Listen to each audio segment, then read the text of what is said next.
officer for a very long time.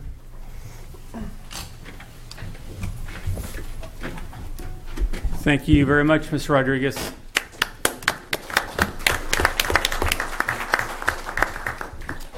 Our next award goes to Mary Paxton for 10 years of service. Thank you, Mayor and City Council. Oh, what? I didn't miss you.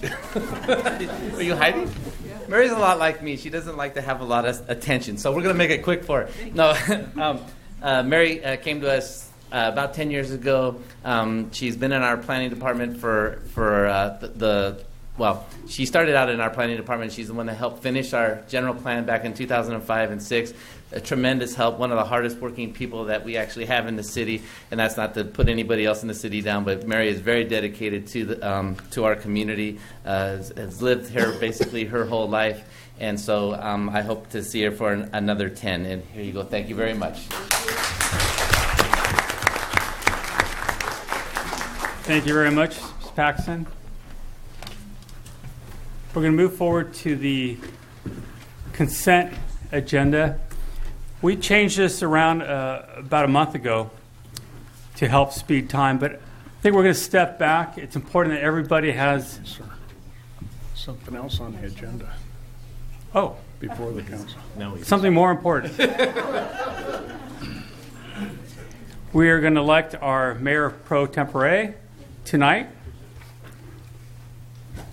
I'd like to nominate Councilmember Victor Gomez to be our mayor pro tempore for 2016. I'll second that.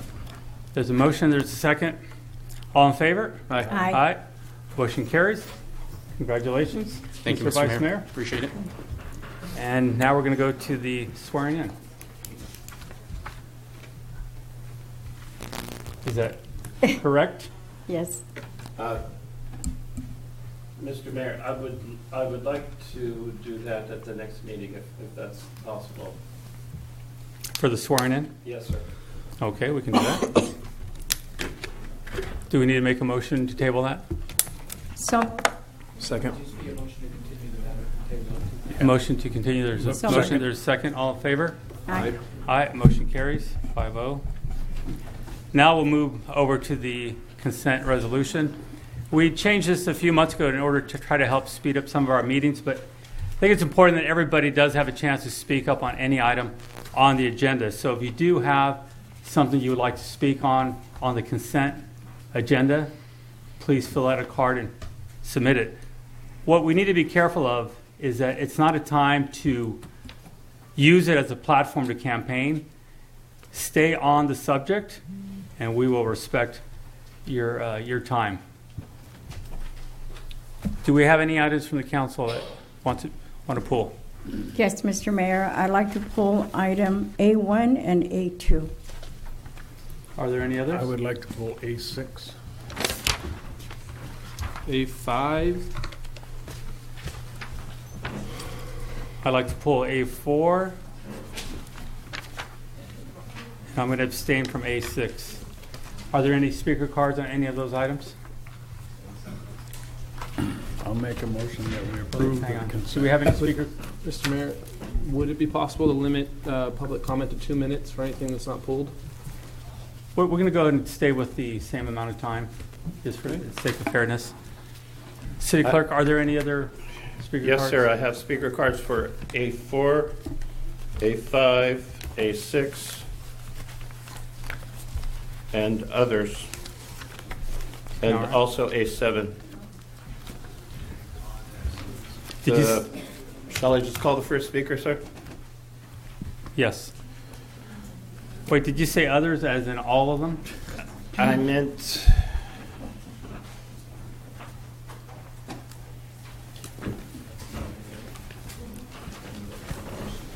When I said others, I meant A8.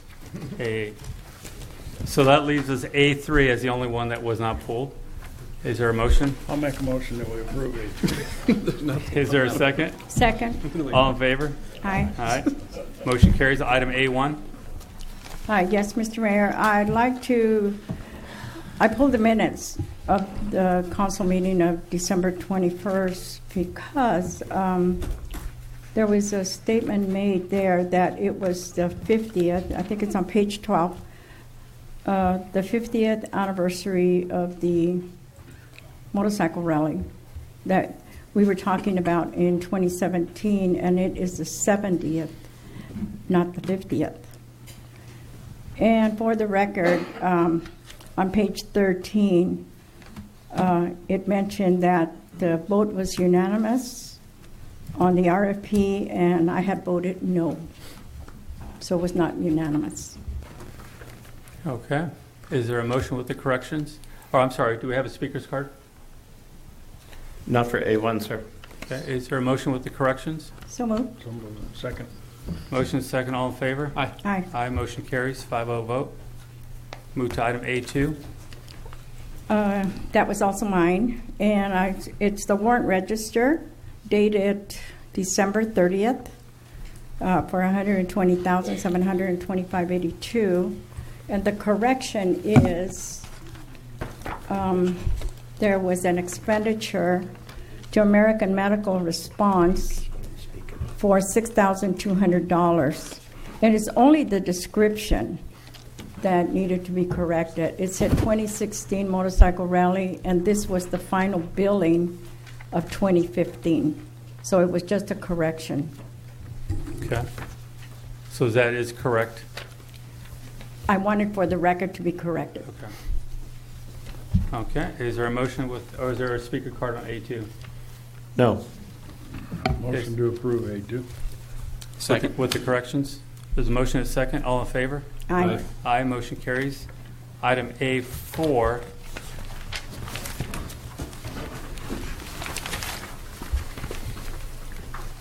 I'd like to discuss the assistant planner position. Sure. This item comes to you for as a request from staff to include one additional assistant planner. As you probably are familiar, the last several months, or actually over the last year or so, the City of Hollister has been receiving a lot of development applications. In fact, last year's Planning Commission resolution count was about twice the size of recent years. So we have at the staff level right now is an associate planner and assistant planner. We're hoping to get another assistant planner to help. We have some projects coming up this next year that we need to get started on, most specifically, obviously, with the current development projects that we have in the pipeline with LAFCO and annexations and things of that nature. But we also need to get started on the update of our general plan, which is a huge undertaking in and of itself. If you'll recall, our general plan was adopted in 2005, so we're at about that 11-year mark, which is probably a little bit late. Most of our planners spent some time working on the housing element and getting that done because that was due. So it kind of put off our general plan a little bit, and that's one of the big key reasons, as well as obviously the amount of just development that is going on right now. As you know, they're responsible for all the reports and everything going to the Planning Commission. They've presented here at the City Council. They present at LAFCO, and they present at other agencies as well. So that is the request at this time, to add one additional assistant planner. I should also say this, is that from a revenue and projection perspective, in the development area, with the small area of development from the planning and the building departments, is that they've already exceeded their revenues projected for this fiscal year. So it's clearly showing a couple of things. One is that development is occurring at a quicker rate than Brett and I had anticipated, which is a good thing.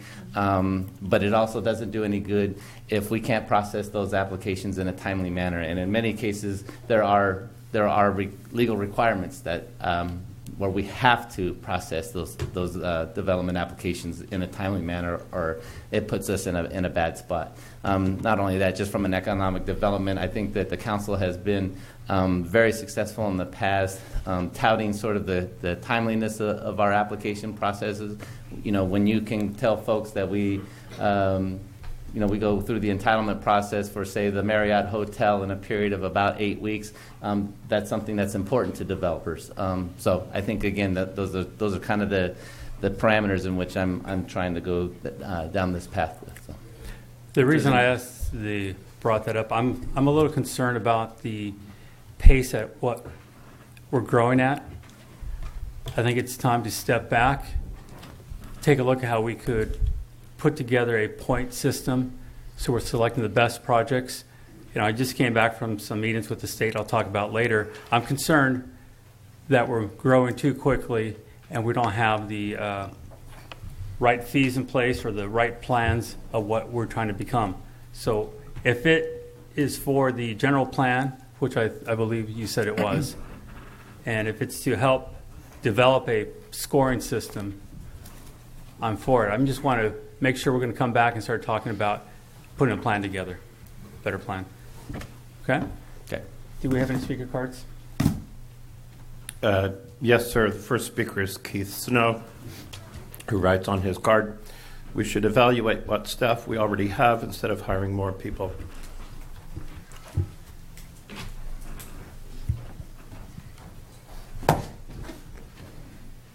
What I mean by we should look at all the people that we got that like I use that word general plan.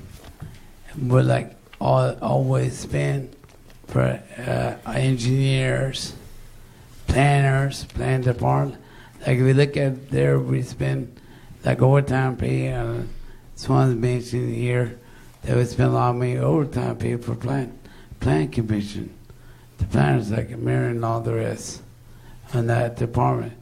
So we should look at every aspect of workers, employees we got, evaluate them, see what kind of professional background they got, qualifications, go from there.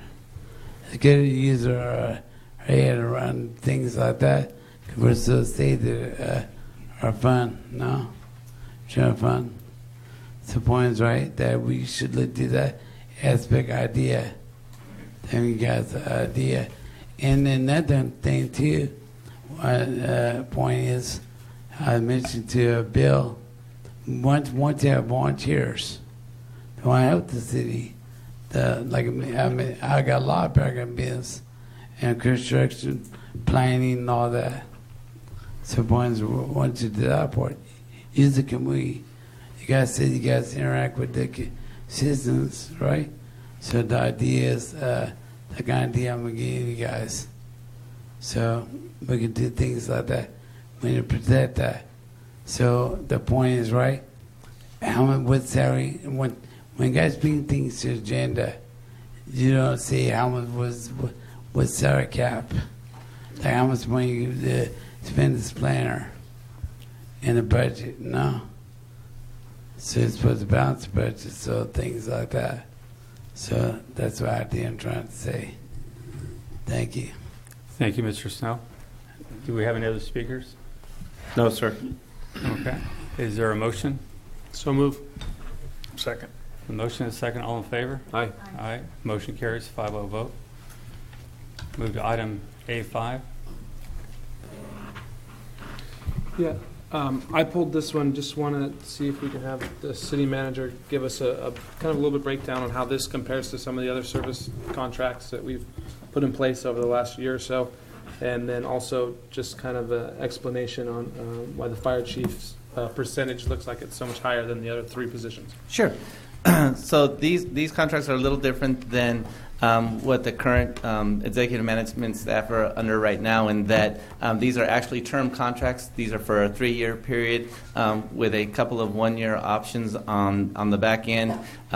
There's no escalators or fees for pay for longevity, pay for certificates, or any of the other things that were kind of under the old salary benefits and plan.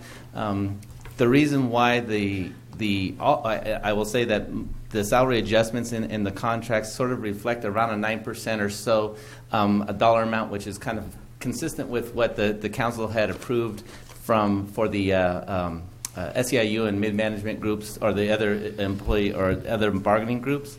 And then specifically with the fire chiefs, it looks a little bit skewed just because in his contract he's not at the top step right now. His top step would be coming up, I think, in a month or two. How long have you been here now? This August. August. So in about 5 months, it would go up that. So that's kind of already bumped in there and kind of added to his salary. They're even numbers. I know that most of you can take a look at, or anybody out there that's watching or listening can take a look at some of the surrounding neighborhoods or surrounding communities' salary schedules, and everybody should be careful. But even if you're not careful, you'll see that these salaries are still far less than what most people are being paid doing a similar job in our neighboring community. So I want to thank those folks, the four that we have in front of us right now, for making my job a little bit easier in the negotiation process. I think, again, that the city, with having a term, there's a couple of real benefits here. One is having terms allows the city council to make those decisions and the city manager to make those decisions as the time comes for the expiration, if it's time for somebody to move on or not without paying a severance. And then the last part of it is this. I think the most important thing is that in the recruitment process, in an event that somebody does leave, it allows the city of Hollister to go out and advertise dependent on qualifications and not necessarily a salary matrix. And one of the things that's important about that, I believe, is that you're going to get the best qualified candidates in the state of California to apply. We have a difficult time here getting qualified applicants for these positions. One is because it is expensive to live in Hollister, and the pay doesn't seem to be commensurate with the level of experience that a lot of times that we're asking for. So if somebody isn't aware of what the salary is, they may be more apt to apply. And then if you get a applicant that is just you're outstanding, I think it provides us the opportunity to make that salary be what it is. Again, these, for instance, the chiefs, as you know, they have department budgets that are $7 and $5 million respectively, somewhere in that neighborhood. It's a major part of our operating budgets, and having good chiefs in those situations is can save us in the long run, and that's what we're actually looking for. So, does that answer about your question? Thank you. Clarification, you said the pay raise 9%, that's over 3 years, correct? That is over the 3 years. And again, these contracts have no salary adjustments in it at all. So, do we have any speaker cards?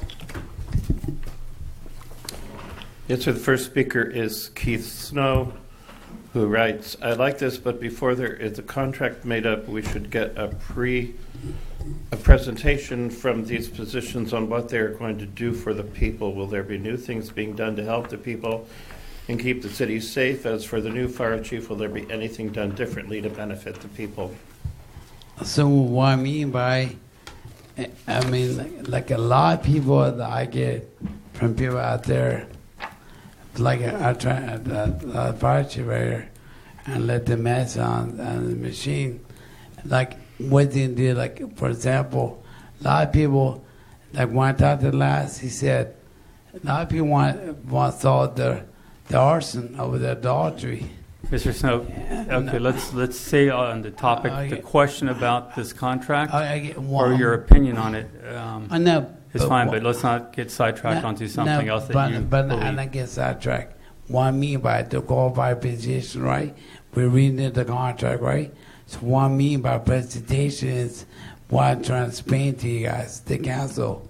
For example, before you guys put an agenda, what do you do differently, right? They're like what should be for years, right? A chief of police or chief of police. Campus new, right? Then city manager right there, been for how many years you been there, Bill? A couple years already? Mr. Snow, No. say a question about the item Okay. or your concerns about the item. What the Not concern? accusations, please. I know what the concern is. I want to know as a citizen right here, what do you do differently for our community, for their qualified positions. That's what I'm trying to get at. There you're there. So I'm gonna see. Then when before you guys get there, you guys are okay anyway. Same thing what we see anyway. So you're okay did the contracts for the 3 years, or every year, 2 years, 3 years. So I want a decision what do you do differently. as a citizen for their expertise, their qualification, and being professional for their title, job title.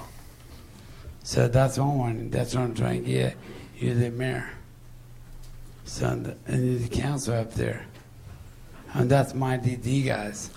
So want me as citizen, what are you gonna do differently? They've been here already years, and a lot of people saying a lot of things differently. They want changes in our community. I mean, I'll be trying. What is your question, Mr. Smith? Not what other people that are here. Express your own opinion. My Thank you. Thank you very much, Mr. Snow.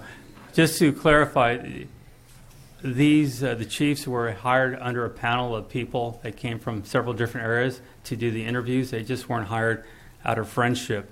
They went through quite a few questions and different exams that they had to meet requirements before they were chosen, and that was a big group. I was on one of those panels, and I have to say we have, I think, the best chiefs around, so I'm very proud of what they've done here. Do we have any other speaker cards? There are no more speakers for this item, Mr. Mayor. Thank you very much. Is there a motion? I'll move. So Second. moved. Motion is second. All in favor? Aye. Aye. I'm going to say no on this. Item A6, I will recuse myself. I own property right next door to this, so I will pass the gavel over to our current Vice Mayor, Councilmember Friend.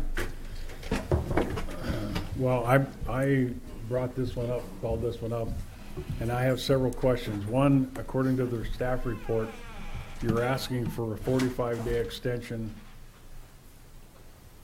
for somebody else to come in with a proposal. I guess do we know there's other people even considering this? We do know there's at least one other party considering this, and the proposal that was submitted, they explained due to the holidays, they had a difficult time packaging the proposal, so the request is for at least 45 days in the staff report. We have discussed with the other party request for 90 days. So you're asking for just 45 days? Unless it's the pleasure of the council to extend that to 90. Okay. I just wanted to make sure that we're not doing anything other than extending the period for the RFP. We're not asking for anything other than an extension, and if it is the council's desire to move it to 90 days, again, staff is completely okay with that. We would just like to have that as part of the motion. Okay. Okay. Is there any discussion on the item by the council? I have a question. Now, in the 45 days, you're not expecting just one other organization or entity to come in. It's open for other people?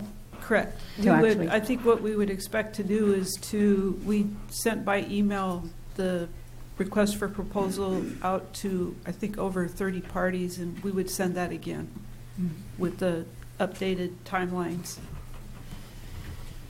Okay. Okay. Any other comments, council? I personally think we should move it out 90 days. For the reasons people are just now starting to get wound up again for this year or so. Maybe it'd be appropriate to just go ahead and move it out 90 days. I don't know how the rest of the council feels. But is there a motion either way? You may want to check for speaker cards. Is there any speaker cards for this motion? Yes, sir. There's. I have the first speaker card is Derek Del Cordo.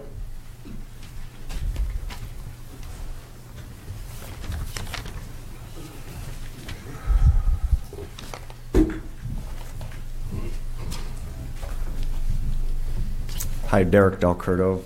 Just want to let you know we submitted a proposal for the 400 block project, and we would like an extension for 60 to 90 days because we want to propose a first-class project there, as it is a gateway to downtown, and we're going to need at least that much time to put our renderings and everything together. Okay. And then there's also something I want to bring up on the list of potential tenants that we submitted. I just want to clarify that one of the tenants. We listed Community Foundation of San Benito County, and there was just a miscommunication, so they won't be one of the potential tenants. Thank you. Thank you. Any other speaker cards?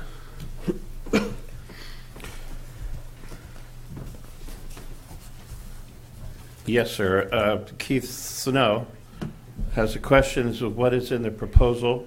There should be details on this item. Thank you.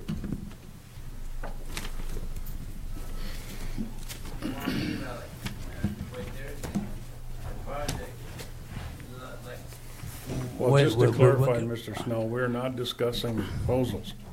No, We don't know what's in the proposals. We haven't I know, received them yet. I know what I'm trying to get at, like what they're gonna build, so that you have a couple people there, whether it be on the 4th Street, like we're gonna build a TNS to me, there's gonna be a farm complex, or there's gonna be like a youth center that we should do for the youth.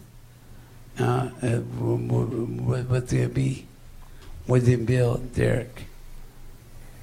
I mean, to see thing like that, like what you go inside the newspaper column, all these emails you guys should do should be open for the public to read. And you guys up there, your emails would write in Carson, Mickey, the mayor, and all.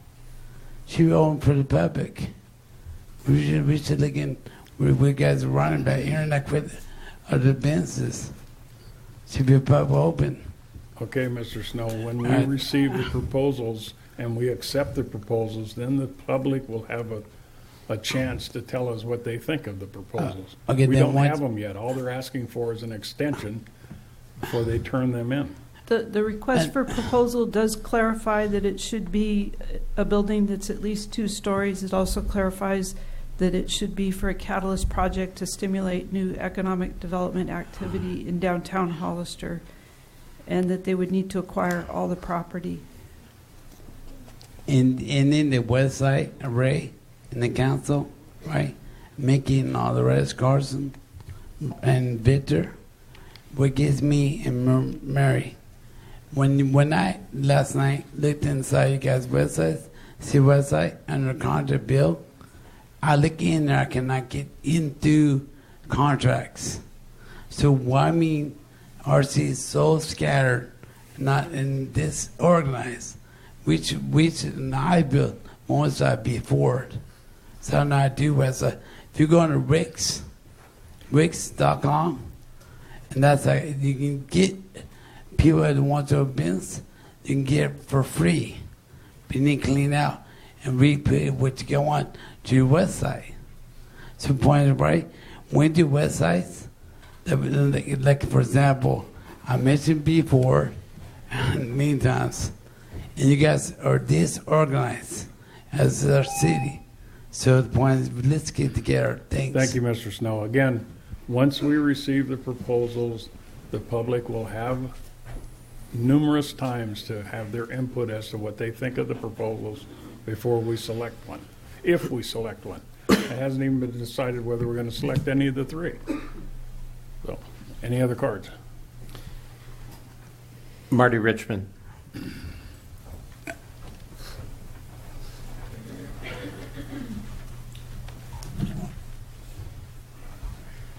Good evening, Mr. Mayor and members of council. Belated Happy New Year, everybody, if I missed anybody previously.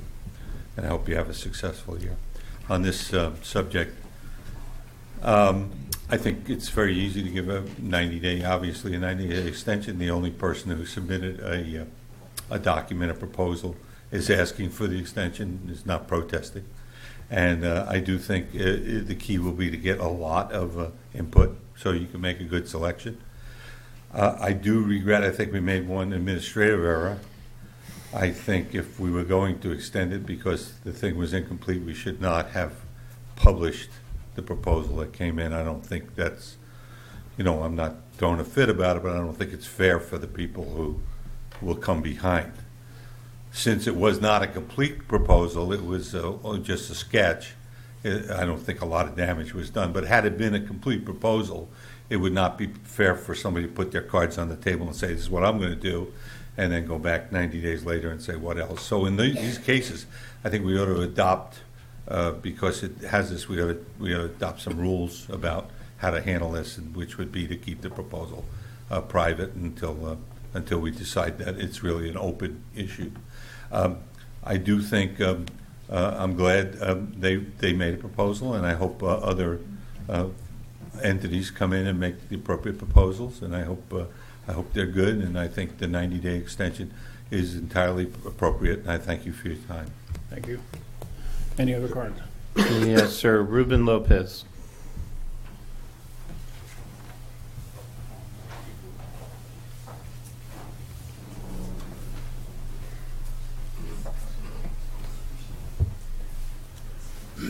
Good evening. Excuse me. I came before you a couple of months ago requesting that 400 block, that's what you call it now, I call it 4th and San Benito, do you consider naming it the Marley Holte Memorial Plaza or Square? You can still have your businesses there. Just call it the plaza. I drove by Dunn Park today. Also was out on Beverly Drive, ran by Frank Clower Park. I see Fremont Peak every day out of my back window. There are all kinds of places that are named after individuals. I knew Frank when he was a little kid. I grew up with his older brother, Ken. We were classmates in grammar school and high school. And his youngest brother, Ronnie, was a student at Bellarmine Prep when I was a teacher there and a football coach. Anyway, I think Marley deserves to be recognized. He was quite an active member of the community in the Rotary Club. Hollister and San Juan Bautista. He started a dinner for the poor, the homeless, the hungry, etc. I've been associated with that for the last 20 years. Marley started this about 25 years ago. This last Christmas and Thanksgiving, we excuse me, fed over 800 people. We even took some meals out to the homeless out on the river. And we deliver about 90 meals at Thanksgiving, Christmas to people, seniors that can't come in, can't drive, etc. So I was in Carmel a while back, and there's a business down Main Street. You walk down, and there are businesses on each side, and it's open right down the middle. It's beautiful. I'm thinking you could do something like that there at the 400 block. Put a little gazebo in the front, in the middle, or a little platform stage up against Mr. Velasquez in here, up against his building, and you could have concerts there on the weekends. I've spoken to the leader, the head of the band at the high school. He's a former teacher of mine. He's interested in that. We can have concerts on weekends in the spring or summer. We had concerts up at the top of the garage a couple of years back, drew some good crowds, draw people downtown into those businesses, etc. So my request, just think about it. It could be named Marley Holte Plaza and still have your business program there, whichever you want. Okay? Thank you for your time. I have no more speakers, Mr. All right. Vice Mayor. Back to the council. What's the pleasure of the council? I think first we ought to discuss whether we're going to do what the length of if we're going to add an extension or whether we're not. I'm fine with 90 days. Yeah, I'm good. I'm good with the 90-day extension. Okay. That's totally fine. Okay, so is that the proposal, that we extend it for 90 days? Sure. Consensus of the council? It's okay. Thank you. Thank you. Do we need to vote on it? So So I moved. need a Second. motion. Yeah. Motion's been made and seconded. All those in favor say aye. Aye. Aye. Opposed? Okay. We can leave them out there if you want this to go fast. Do we need My mic is on. do we need to let the mayor know that we'll be bulldozing the vault For a small to fee, expand yes. to expand the development? Oh, well, he didn't want to speak on it. There you go. Okay, we're on to item A7. Okay, we'll move to item A7. A7? No, that was not approved. Yes. Do we have a speaker card I on don't that? show that anybody pulled that. So move. Okay.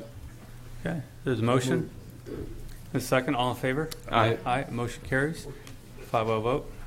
Move to item Um, 8. I'm sorry, Mr. Mayor, although you did say you wanted people to be able to speak on any item, Yes. I do have a card on this item. A7. Yes. Issue is we already voted on it. So it's But Yes. it wasn't pulled by a councilman. all right, unfortunately. A8? A8. Who pulled this item? Do we have a speaker card on this item? I have a speaker card from Keith Snow, who asks, how much is the contract for? Also, can someone provide me a link to be able to pull up these contracts on my own so I don't have to be asking these questions? Who's in charge of the fire department, city or county? What I mean by, when I asked Compo and before, the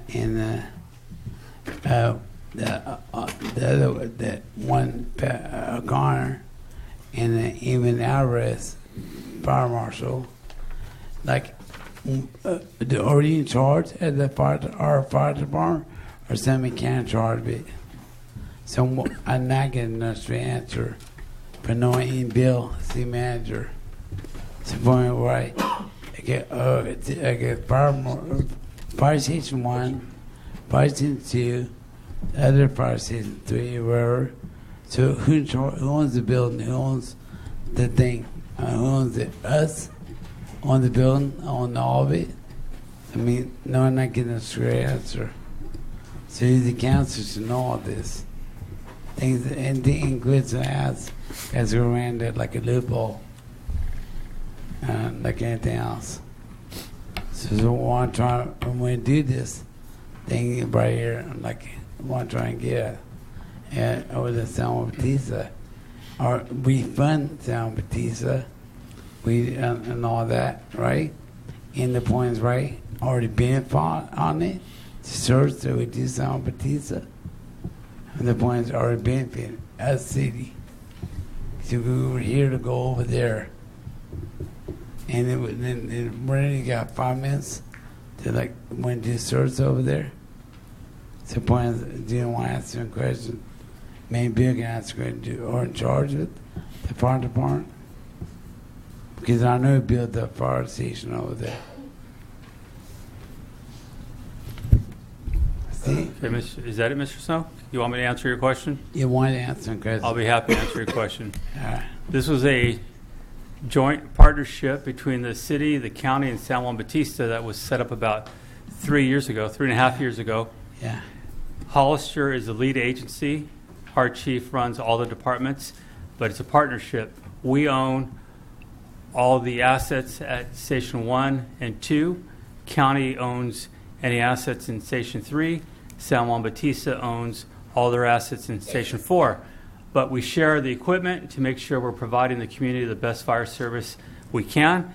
And because of the partnership, we pretty much have doubled the number of firefighters out there.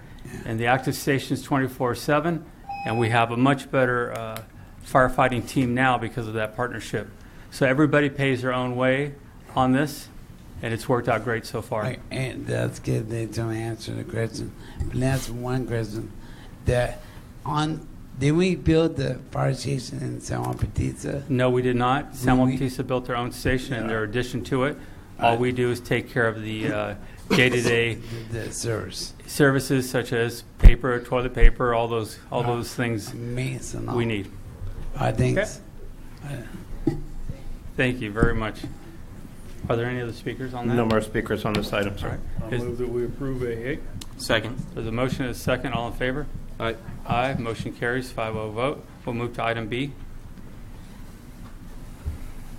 Yes, this is a resolution approving the recognized obligation statement for the fiscal year 2016-17. You may recall that in the past, you've approved 2 of the recognized obligation payment schedules, but the state legislature amended the law dissolving redevelopment agencies to require that it be prepared once a year. We're recommending that you approve Resolution 2016-01-SA, and then we would forward that to the Oversight Board for consideration and the Department of Finance. Is there any questions? Is there any questions from Councilmember Friend? This schedule has already been approved by the the successor agency, correct? As the successor agency, we're asking that you approve it, and then we can forward it to the Oversight Board. I mean, the Oversight Board, excuse me. We'll take it to the Oversight Board next week if it's approved this evening. Okay. Okay. Are there any other questions? Do we have any speaker cards? Yes, sir, we do. First speaker is Keith Snow, who would like to know, I'd like a copy of the payment schedule. I need more detail.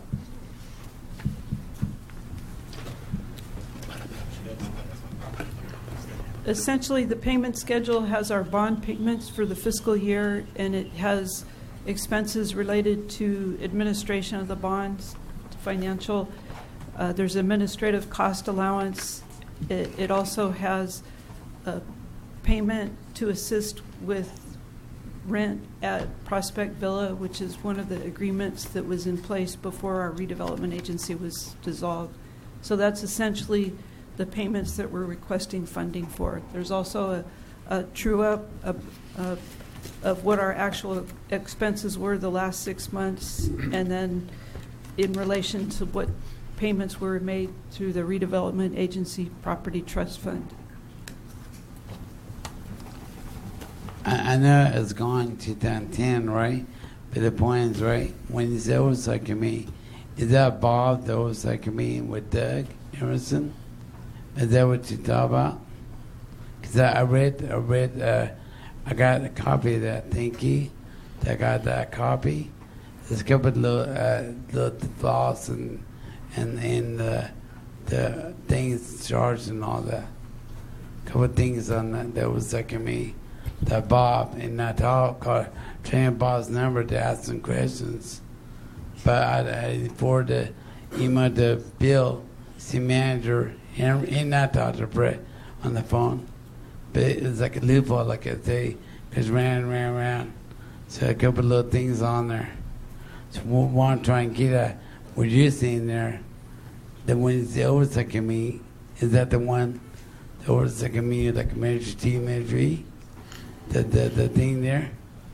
The $5 million?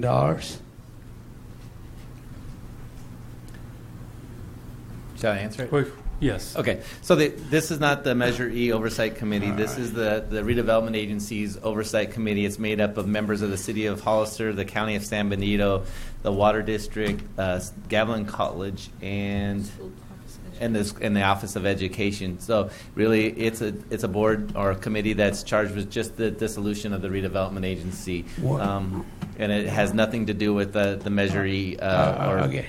Then on that's what I'm trying to say. That part then went out to Mary on the phone many times on copy of all the little contracts. This is one I want a copy of. So if you can email forward in my email. She has my email address to you. So I really appreciate it. Thank you. All right, Bill? No problem. We'll send you a copy of the contracting agreement. All right. Thank you very much. Do we have any other speakers? There are no more speakers, Mr. Mayor. Councilmember Flower? We only have to see this once a year now, right? Correct. Okay, good. Thank you. Might want to add that. Actually, there might be legislation coming up that you may only see it one more time forever. Better. You can do. Yeah, you can do if both. you are sure Maybe that if you we won't get- have any variation in your. Maybe if we get rid of the governor, then that. Yeah, well, that's another. Thank you very much. Is there any other questions from council? Is there a motion? I'll make a motion that we approve B1. Second. Motion is second. All in favor? Aye. Aye. Motion carries 5-0 vote. Public input. This portion of the agenda is where a member of the public may address the City Council relating to any matter within the City Council's jurisdiction that is not on the agenda. If the subject relates to an agenda item, the speaker should address the City Council at the time the item is considered. Oral comments are limited to 3 minutes per person with a maximum of 30 minutes per subject. Speaker cards will be available at the Council chambers and are to be completed and given to the city clerk prior to discussion. When the city clerk calls your name, please come to the podium, state your name for the record, and speak to the city council. Please note that state law prohibits the city council from discussing or taking action on any item not on the agenda. Do we have any speakers? Yes, sir. The first speaker is Gordon Machado. You thought I was hiding, huh? Good evening, Mr. Mayor and council members. My name is Gordon Machado. I'm the president of the Hollister Downtown Association, and I'm speaking on behalf of the board of directors of the association with two meaningful requests. Number one, the first request is the Hollister Downtown Association herein respectfully requests to be added to the agenda for the regular meeting of the Hollister City Council, February the 1st, 2016, for the purpose of allowing the City Council to vote on a resolution of appropriations of one-time amount of $57,500 from the economic development monies received in the sale of the real property to Walgreen and that to the Downtown Association.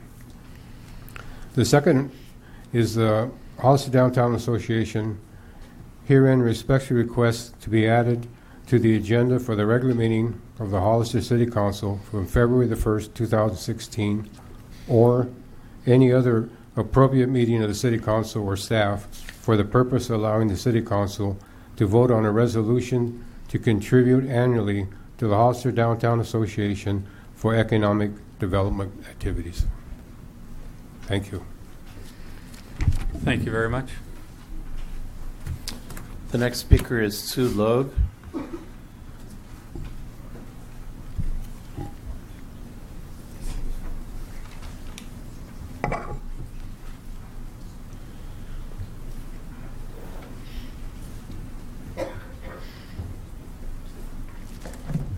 Hello, good evening, Mayor, City Council. Nice to see you. My name is Susan Logue, and I'm a resident of San Benito County, love living in Hollister, and I'm a teacher and also the president of the Friends of the Library. So I came today to thank you for your generous grant that you recently gave to us for $10,000. So we really, really appreciate you giving it to us, and we're going to be using it wisely. So some of the needs we have are our story time, our adult literacy, particularly books for the children, and media in general. So I was going to come back every month or two and kind of show you what we've done and give you some numbers. So I wanted to let you know about that, and thank you for your continued support. And of course, the library does so much in Nora too that we can't do anything without them leading us along the way. And then finally, with the a lot of discussion on the new library and the proposal for the new library, the Friends would like to be part of whatever planning might be coming up on that, and whatever time frames might be available. Okay, so thank you again. Thank you very much. Mm-hmm. Marty Richmond.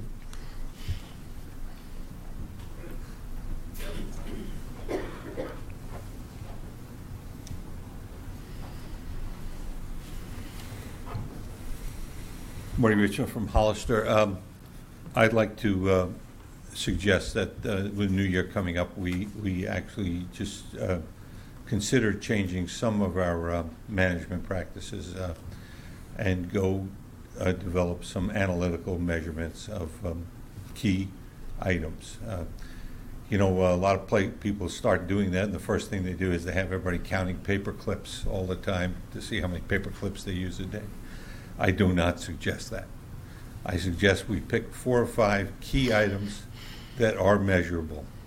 How long it takes to do this or how long it takes to do that, I don't know what it does. I think you should put a little ad hoc committee together, and you ought to start keeping some analytics to see if we're making progress and basically measure what we're doing, because that's how success comes about for most places. They measure it.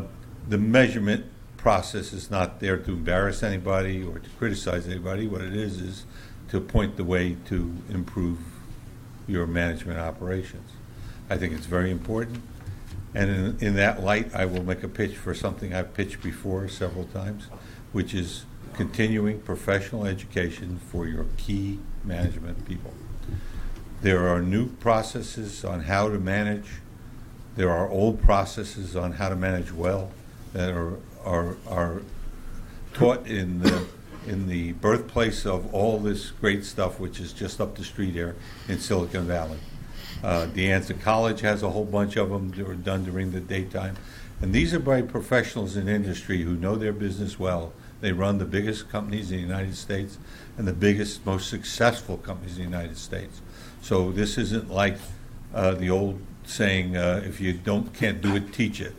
These are people teaching it who know it well.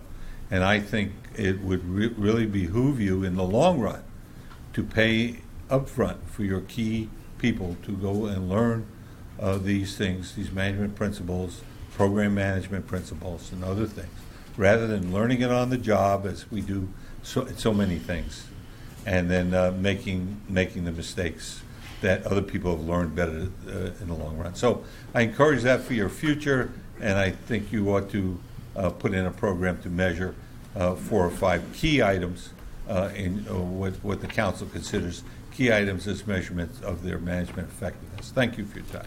Thank you very much. Keith Snow.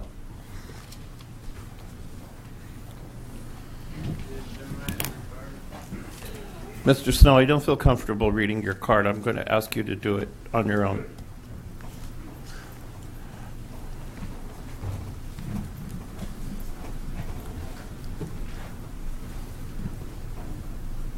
On the card, I said, and with regards to about Gordon and down to citizen, how it fits into laws and fair first, and Susie, the library, we said what the 10,000 would be to have people read and all that too.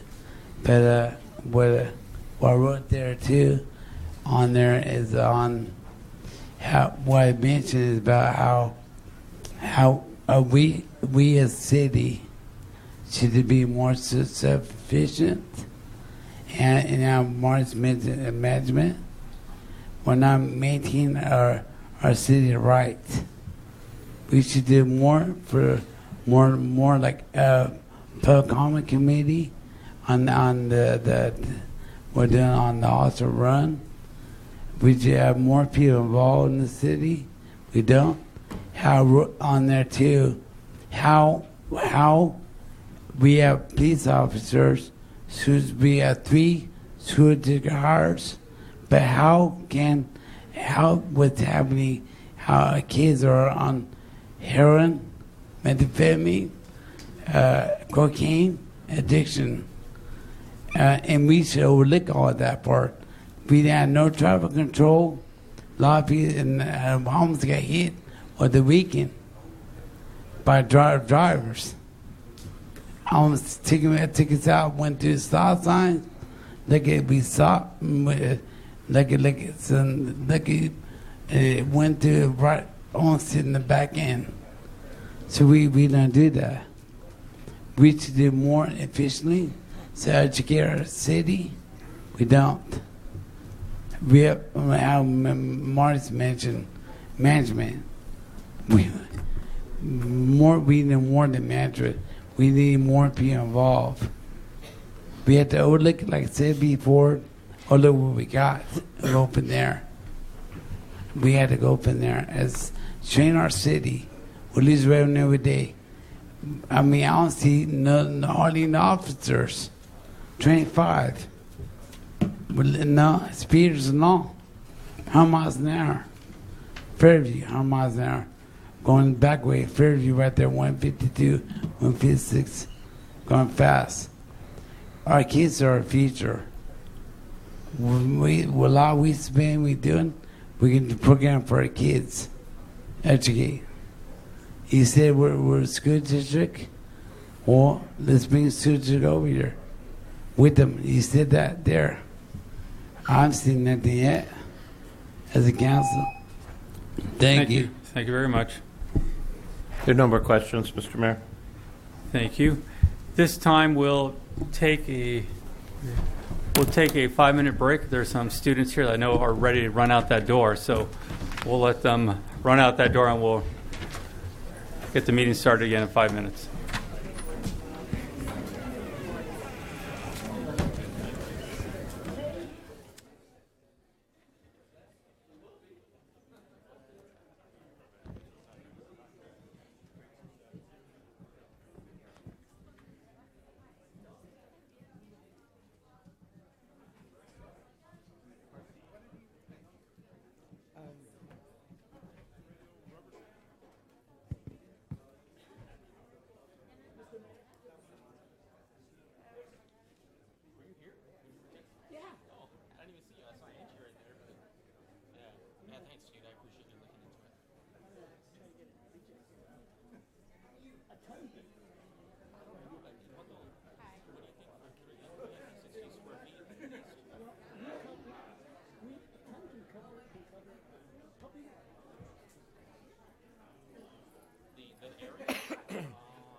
Good.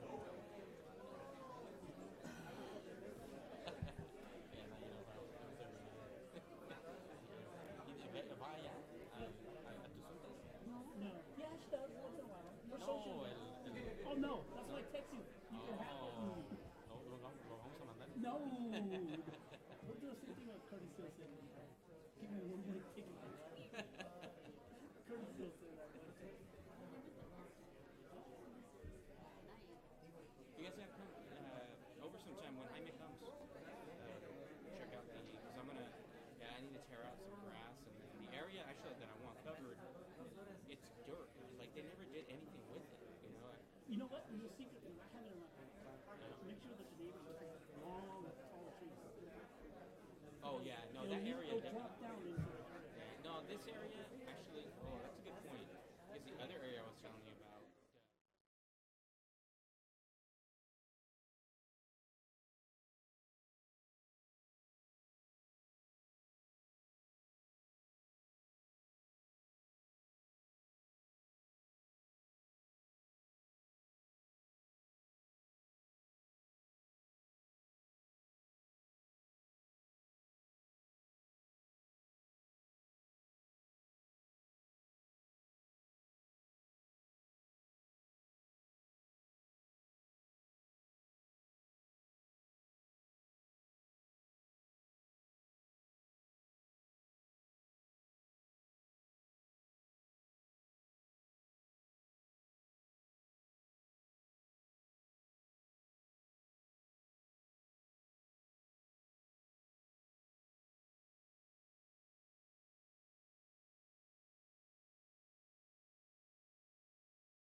This time we're going to resume the meeting. If you could take a seat, please.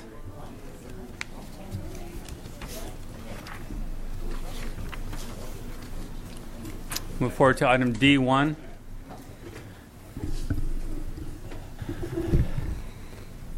Thank you, Mayor. Just a couple of things. I want to also report that we did receive a letter, I believe today, from the San Bernardino County Arts Commission, also thanking you for the grant that they received this year. I want to discuss real quickly, or just get a kind of a nod of the head, if you would direct staff to prepare an item for our next meeting regarding the Hollister Downtown Association's request. I know that they just left, and if I can get a shake of the head that's fine, that I will put that on for the next meeting as well. I would also like to report that we are currently still working on getting our airport ready for Super Bowl weekend, and I know that Mike's back there right now at the scheduling conference, which is going to be very key. We do have our places with the FAA, so pilots that are coming in can make those arrangements with our FBO and or the airport. We'll get them to the right spot. And kind of going along with what Mr. Richmond had mentioned, I think one of the things I may be asking for here very shortly is maybe an ad hoc committee of a couple of members of council to work on a couple of things. One, I think having some measurables, as Marty was discussing, is very important. It's something that we should look at. And also, the police department, we've been kind of beating our head against the wall, so to speak, on how to retain police officers, and not only the retention of police officers, but also the recruitment of police officers. And I think that's something that I'd like to get a small working group together to talk about different ideas about how to make that work. So that's it for me, and we can move on. Thank you very much. We'll move forward to item G1, reports from city council members regarding their committees. Councilmember Luna? There was no meetings since the last meeting or any community attended meetings. Councilmember Friend? No, I had no meetings. There was one meeting of the fire council, and I was unable to attend. Councilmember Gomez? Nothing to report, Mr. Mayor. Councilmember Flower? I attended the Fire Protection Committee last Thursday, and we received a very thorough report from the fire chief regarding the amount of service calls. And it was very interesting, the breakdown in the number of service calls. And they broke it down by type, but also by station. They also gave us an update on the status of equipment, and that was a little underwhelming, honestly. We have some older equipment that's not in real great condition. I was actually kind of surprised that the percentage of equipment that was in great condition or perfect running condition, it wasn't very high. They also provided a breakdown on career development, which was very exciting.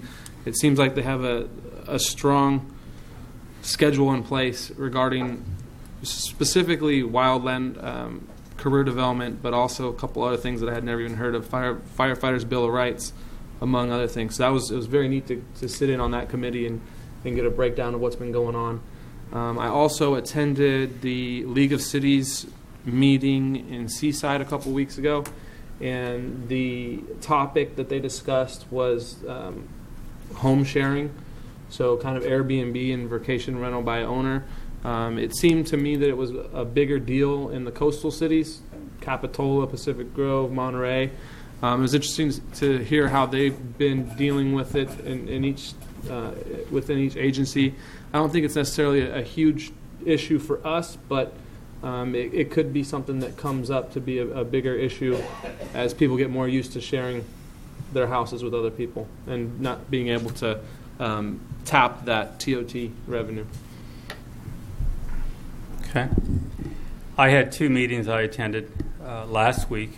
First one was for AMBAG in Marina, where the governments from all the local area meet. We talked about the cap and trade program that's going through the state, millions and millions of dollars that were supposed to be set aside for communities to use to help with their roads and different programs.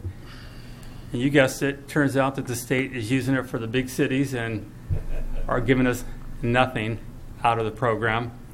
Everyone was very disappointed to hear what's going on. The following day, I went to Sacramento to attend a CalCog meeting, and the conversation was how the state is ripping us off. And communities throughout the state are furious at the state for taking the money from the smaller communities and giving them to all the larger cities and really nothing in return for us. There's talk about trying to get some legislation in there to try to prevent some of that.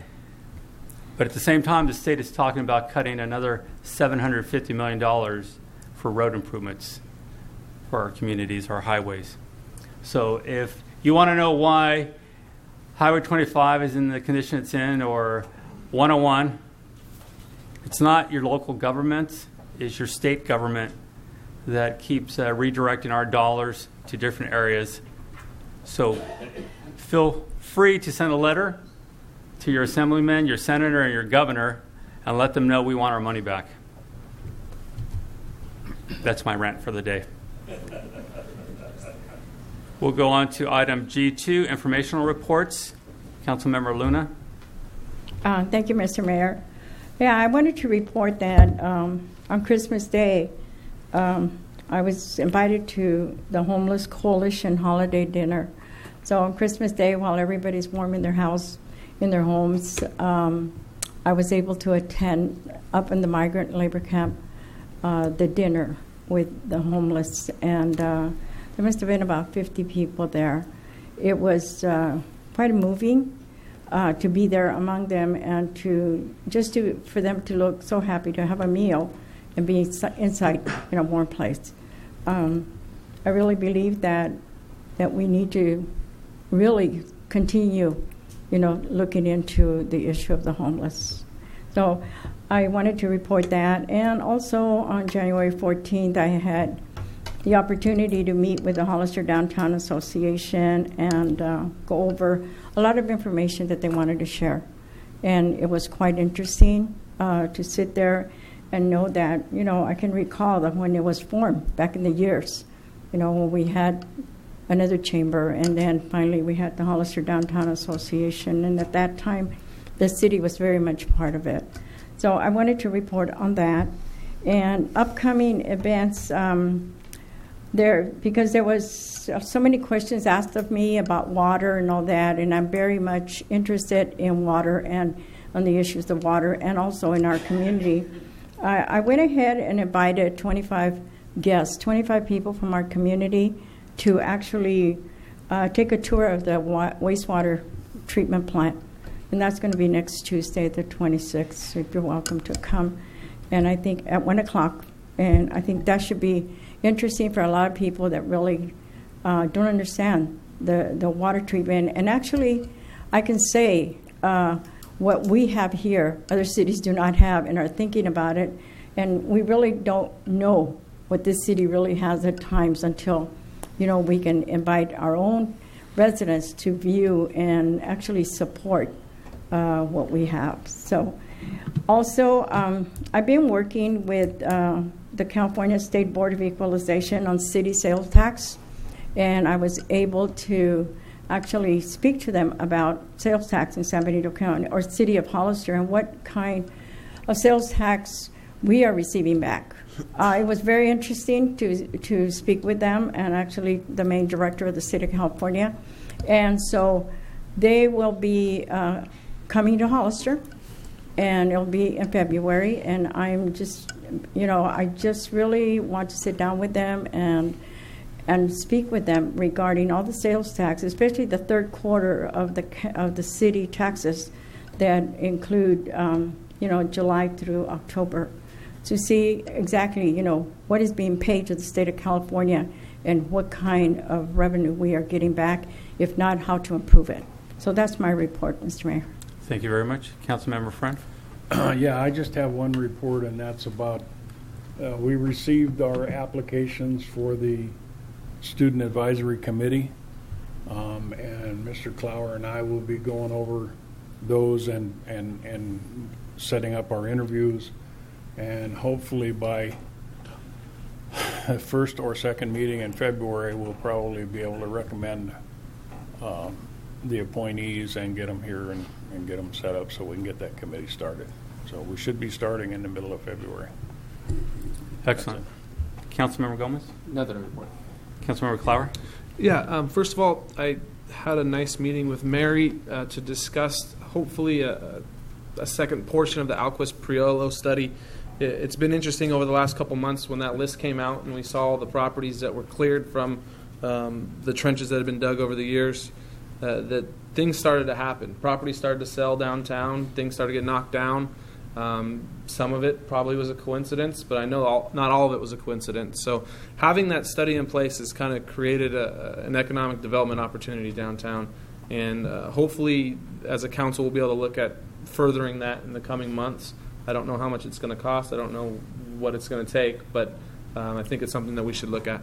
The second thing is, I think last year the council and the planning commission did a good job of understanding the problem that we have with multifamily housing here in Hollister and the lack of it specifically. But I think that hopefully 2016 we'll actually start to do something about it. It's not an easy fix. It's not going to happen in 1 year, but if we can start putting some items in place, we can hopefully start to see some things get built.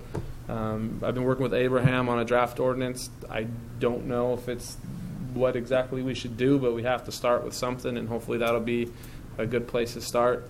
But it's not going to only take one ordinance. It's going to be a lot of pieces to the puzzle to even get some people to build stuff. This might not be the time, but I looked at the COG traffic impact study, and for whatever reason, it said that they believe 2,000 units of multifamily are going to be built in 20 years. Never. It's never going to happen. So we need to look at ways to where we can get a couple hundred units built in the near future. And hopefully the draft ordinance will be kind of the starting point, and we'll take everybody's ideas and get somewhere with it. Thanks. Councilmember Gomez? Thank you. Thank you, Mr. Mayor. And I apologize. I forgot to mention one thing. I did submit this request via email to the city manager, but I did request the city manager come back with a draft council travel policy, and I'm hoping to see something, as soon as possible. I do have some follow-up to that request, and I'd like to chat with you, Billy, if we could, over the phone sometime. I do have some other recommendation that I think that the council would be supportive of. So, thank you. Thank you. I've been out at the river. The homeless have started moving out of their campsites out there. We've been out there quite a bit, making sure they have the information they need, where they can go, where they can store some of their belongings.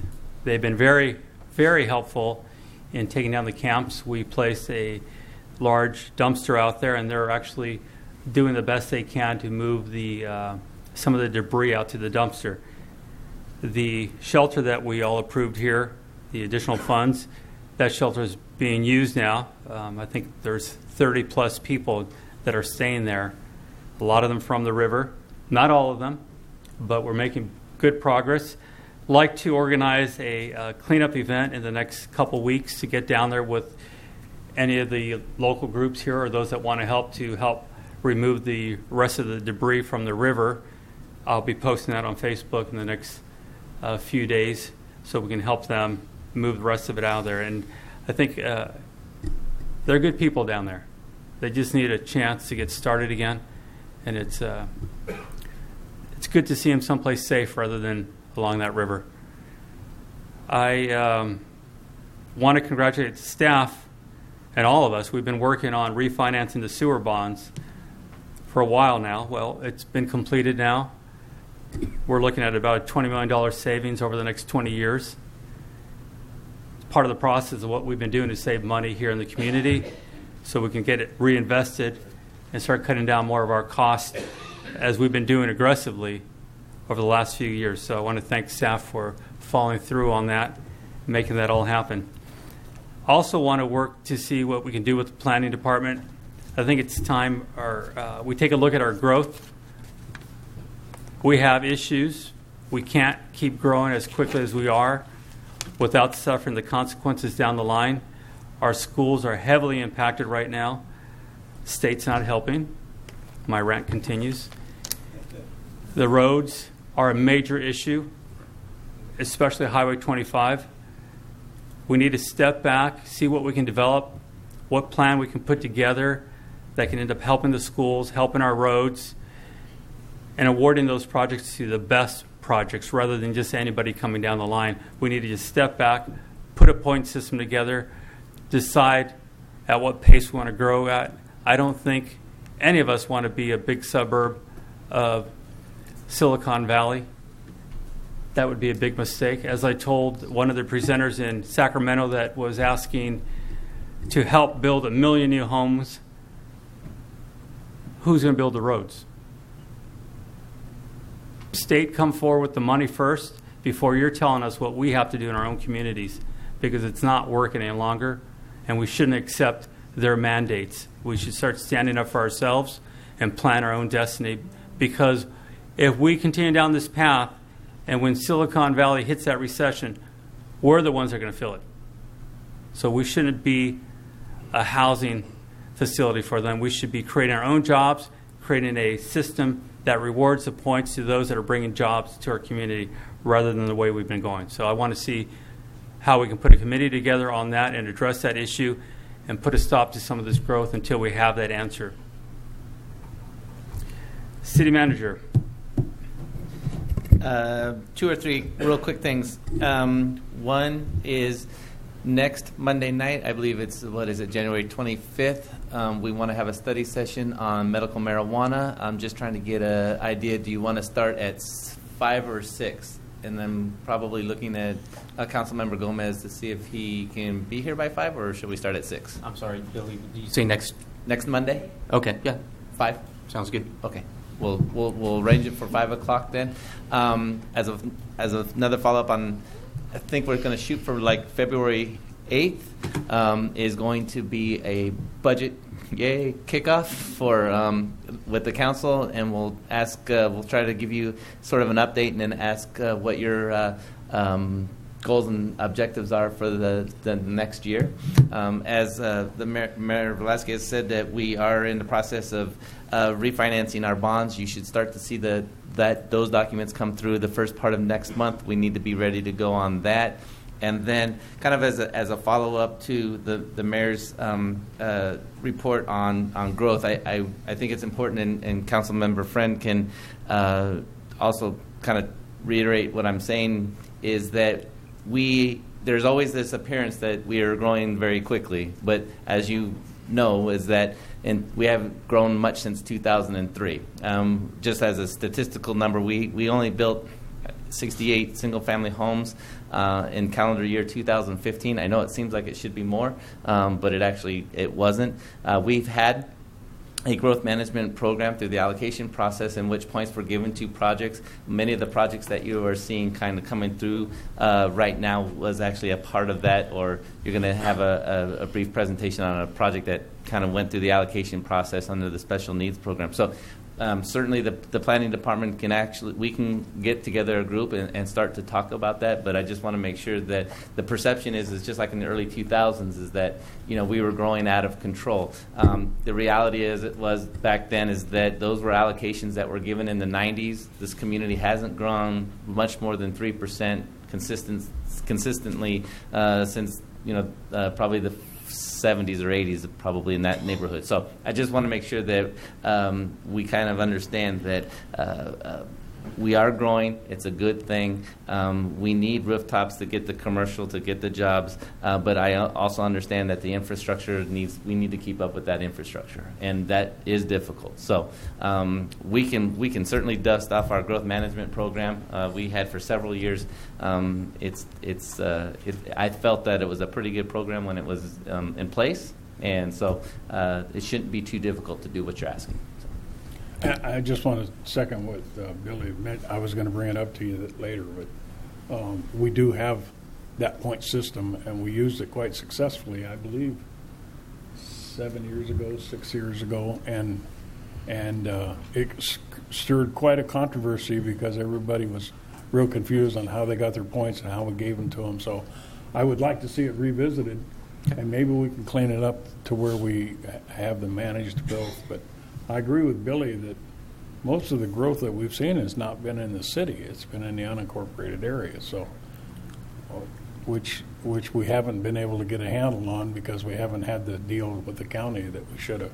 We've worked on it, and with the help of Supervisor Dela Cruz, we've almost got a handle on it now, but there's going to be some changes there, so we don't know if we're going to be able to continue that. It's right, and I understand where we're at. What I'm trying to avoid is waiting too long and ending up in the situation where we're out of control. All I'm saying is let's plan this right. Let's base it on new jobs coming in, try to equalize what we're doing here before it's too late. Hopefully the county will follow suit, and we can do this right. And one final thing, I did have a conversation with Brett and one council member about the proposed travel policy, and we will bring that to you shortly as well. Thank you very much. City Attorney? Nothing to report, Mayor. Chief? Nothing to report. City Clerk? Nothing to report. Okay, then we'll go to the next big item. G3, Hollister Motorcycle Rally. Thank you, Mayor. I believe it was at the December 21st meeting that council directed staff to release an RFP to qualified managers of events or promoters to put on the event for the City of Hollister's Motorcycle Rally in 2016. We put that together as quickly as possible. I believe that it actually went out and hit both. We emailed versions of it out to specific promoters. It went on eBid board. It went on our website. It went to various organizations to see if we tried to get it out there as quickly as we could because we knew that to get it back on an agenda relatively quickly, it had to be back fast. The deadline, I believe, was January 8th. The city received one proposal. That proposal is in your package and is from a company by the name of Rochos Incorporated. They have put on several events in the country. Most specifically, or closest related to us is Street Vibrations in Reno,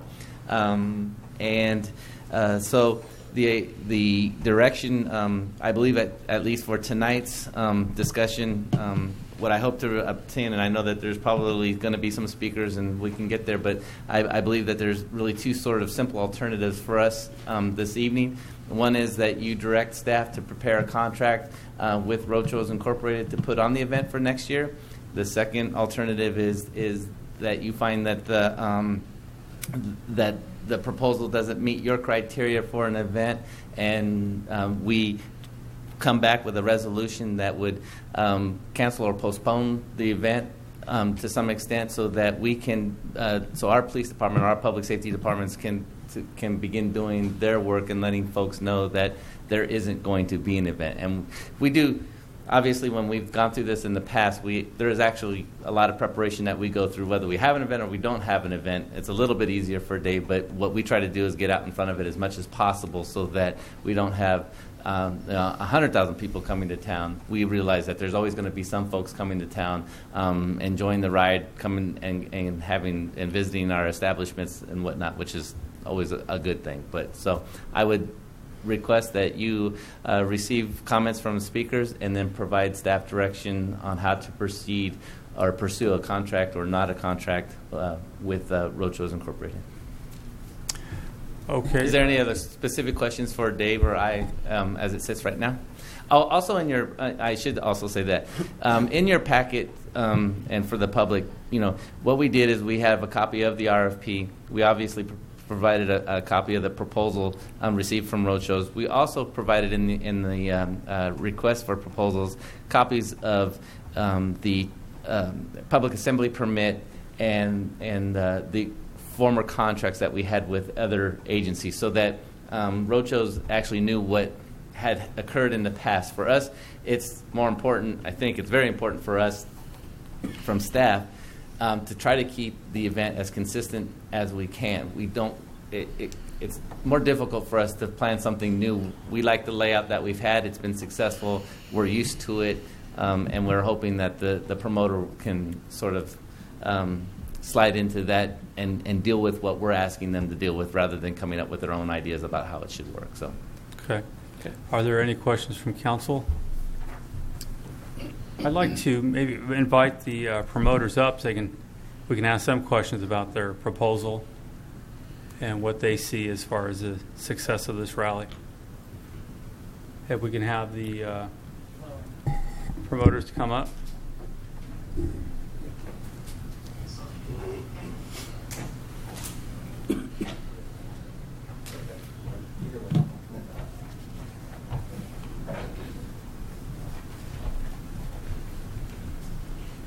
Good evening, Mr. Mayor and City Council and City Manager. My name is Brian Holt, and I am with Roadshow Joint Venture. Good evening, Mr. Mayor and council members. I represent Spiker Design and had a close relationship with the road shows. And Mr. Mayor, members of the City Council, I'm Randy Burke, and I'm the president of Road Shows Incorporated. And this is my company manager, Danielle Squires. So I'd like to hear from you guys. We have this issue here. Time is of the essence. What is your view as far as success, potential for success on this? Or are we going to have another incident where we're talking about it again next year? What can make it work from you compared to the others? Or what are your plans, I should say? What can make it work for us is, I think for us, for the RFP to be very clear on how we pay the city, of course, and that we do everything that the city asks us to do. And as far as everything else, work with city staff and, and our expertise, and go from there. Are you going to have enough time to put sponsors together and the vendors, or are we going to hear issues? I guess what I'm asking you is, the conversation today is, can you pull it off? Yes. And we need to be honest about it. We have talked to several of our sponsors already, and some of them have put funds on hold, maybe not as much as we thought of, but we have relationships with major corporations, and we're working. They've been kind enough to know that there was a meeting, and we're hoping that we can renegotiate with them and pull this off.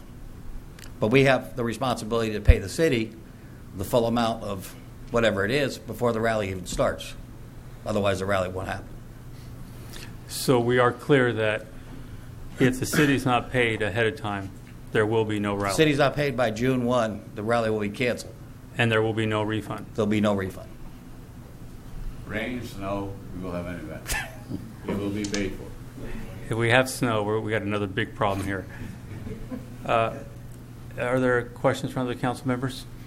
No, I was concerned that we didn't give you enough time, and then I'm impressed that you're confident that you can get the sponsors behind you, and I know you've been working with a few of them. Was there anything in the RFP that caused you any heartburn? I know a couple of you have been here before and you've seen the rally. So we did have a few questions for the city manager, which we reached out to. Randy reached out to the city manager, and he answered the questions to us that we had for him, and we were happy with his answers. Okay. All right. Do we have any speaker cards? If I can interject it just real quick, as long as they're here and we're still talking about it, I think one of the, I'll go ahead and I'll try to address the elephant in the room, is one of the things that the council had with, especially with being paid for by the rally, is that we wanted to be paid for on June 1st, and we always want to cover our costs. The proposal requested that the minimum base price of having the rally in town was $180,000, like it's been the last few years. I think in the proposal, if I'm correct, I think was 120. Is that what you proposed? So, from a practicality perspective, I mean, we're asking for 180 to cover the costs associated with putting on the event. They're offering 120. That's a policy decision, obviously, by the council. But I wouldn't be doing my job, and Dave will back me up on this. The most important thing for us sitting here and you folks is to have a safe event and keep the community safe. And I think Dave has pared down what we used to be at to about as bare minimum as you possibly can. We will continue to spend and ask to spend $180,000 on this event, and that's just kind of what it costs. He's kind of shaking his head, but hopefully he agrees. Anyway, so I just want to make sure that that's clear. That if we move forward with this, and Roadshows is proposing to pay $120. We're still going to come back to the council and request an additional $60,000 to make sure that we have a safe event. So. Is that? Yes. Okay. Thank you for In the previous years, when you factor in the sales tax, licensing fees that I hope we can get correct this year, we come pretty close to that number, if not exceed that number. And I guess what question I have for you is, that number was low this year. What are you going to do next year if this is successful? Are you going to raise that number up, or are you going to try to stay with the number that we can't, or we don't feel comfortable with? We're very, we're willing to go back, get our feet wet, get a rally underneath of us, and come back to you. And obviously, if we're successful, we want the city to be successful. We want the charities to be successful that we work with. So yes, we would like to come back, but we need to have an event under our belt, so that we can get you paid, learn, and grow with you, and make this a rally. One of the best rallies in the country. Our goal eventually, Mayor, is to reach to that $180,000 mark, probably within 3 years. How are you going to promote this rally? How are we going to get those numbers up? It seems like there's been a decline over the years of riders coming into town. I want to know what's the strategy to bringing more bikers in? Well, primarily, and you probably saw it in your package, our campaign map for marketing the event for 2016, and we actually market coast to coast in major vertical publications, magazines. We also, if you could see, that we attend or help produce probably 12 to 15 events across the United States. And usually with an event like this, we need to get started about October, November to get all the pieces put together, get all the advertising together, national advertising in the national magazines. And unfortunately, we weren't able to do that, and we lost a lot of opportunities. I think we put in with our information sheet today some little bullet points to explain the lost opportunities that we have had between November and January. And so we really have to play catch up. But we've been producing major motorcycle events for 22 years, and they've all been successfully produced. And so it's not like we're starting from square one, and it's not like we're talking about our expertise in producing events in a region of the United States. We produce across the entire United States and market that way. Okay. Any other questions from council? Councilmember Luna? What I'm hearing is a question and answer period here. And I was hoping to hear the full presentation as to what you learned from past rallies in the city of Hollister, to how you can make that change and how you can improve this rally. when it comes down to $120,000, the city's losing $60,000. When we lost $90,000, from the previous promoter, that is an impact on the city. We're a small city. Some people very much enjoy the rally, and then there's some of the business sector that doesn't. So I was hoping to hear from you as to how you could improve this proposed rally that you're proposing with the experience that you have. Because whatever happens in Sturgis is different than what happens in Hollister. Whatever happens in Reno is different than what happens in Hollister. So, we are a small community, and I did read the proposal, and I am reading what you just gave us. But I was hoping to hear a lot more from you as your experience in working with other communities, and also what kind of knowledge do you really have of the city of Hollister? I can interject a little bit. Okay. I've been coming to Hollister probably sometimes beginning in 2000. I've probably been here every year there was a rally. So I have quite a bit of knowledge of what happens, and I seen the promoters doing different setups. I see promoters, making mistakes with bringing large bands in here, and wasting basically lots of money. So that just promotes that gets them into a failure mode. Our expertise is really not inside venues, but our expertise is being on outside and running the event. Each one of us has different expertise. My expertise is in making the merchandise and being an official merchandiser for many, many years for many, many events. Even for Hollister back, I don't know the exact years right now, but I was the official merchandiser for a few years. And I paid $120,000 just for merchandising rights to the city. And I also had a contract with the HERC, and I lost $50,000 from that because the HERC just went out of business. So I lost that particular money.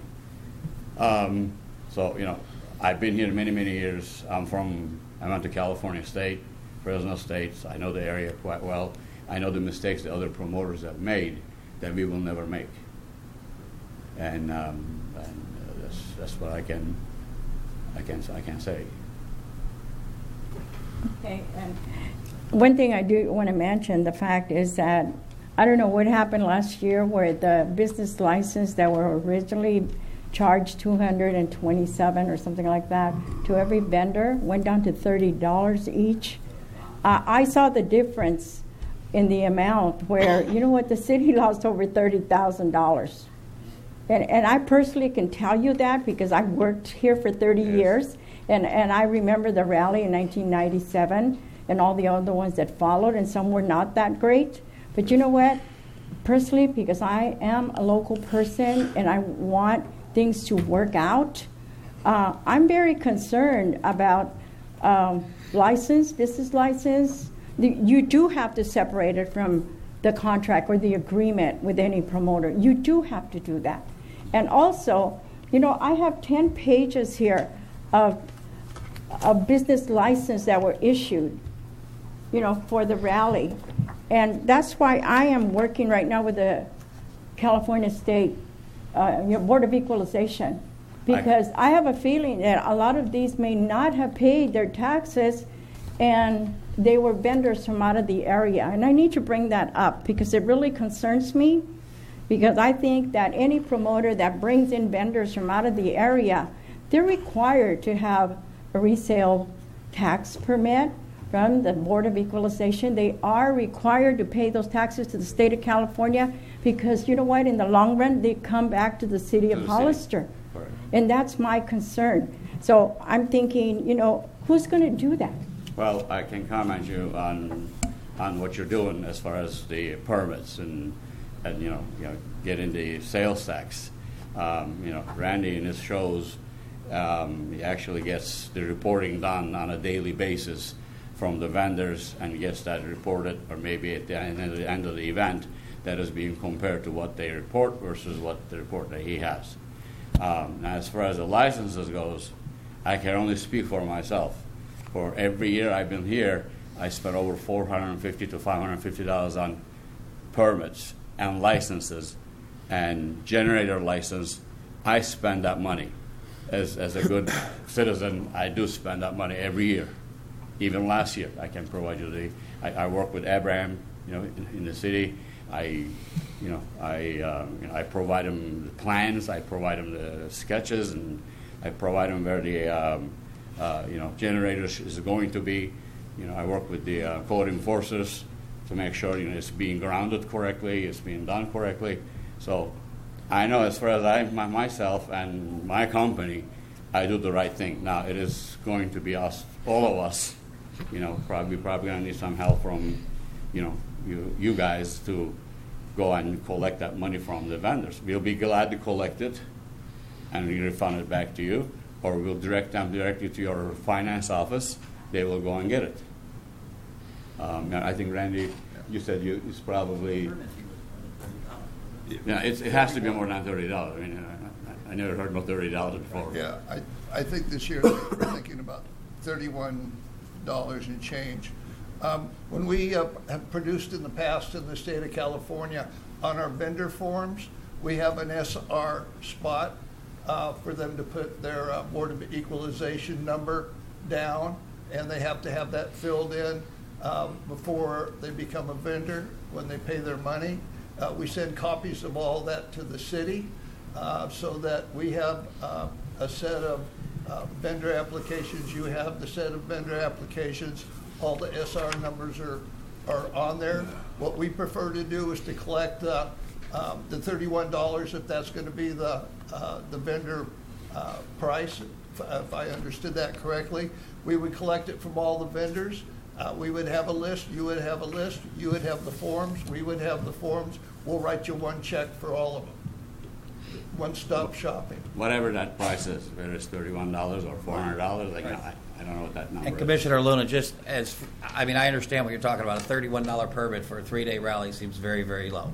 And compared to other rallies that we run around the country, and I work directly with the city of Daytona, I have a contract with them. Randy's with Reno, where we work with the city just like we're working together.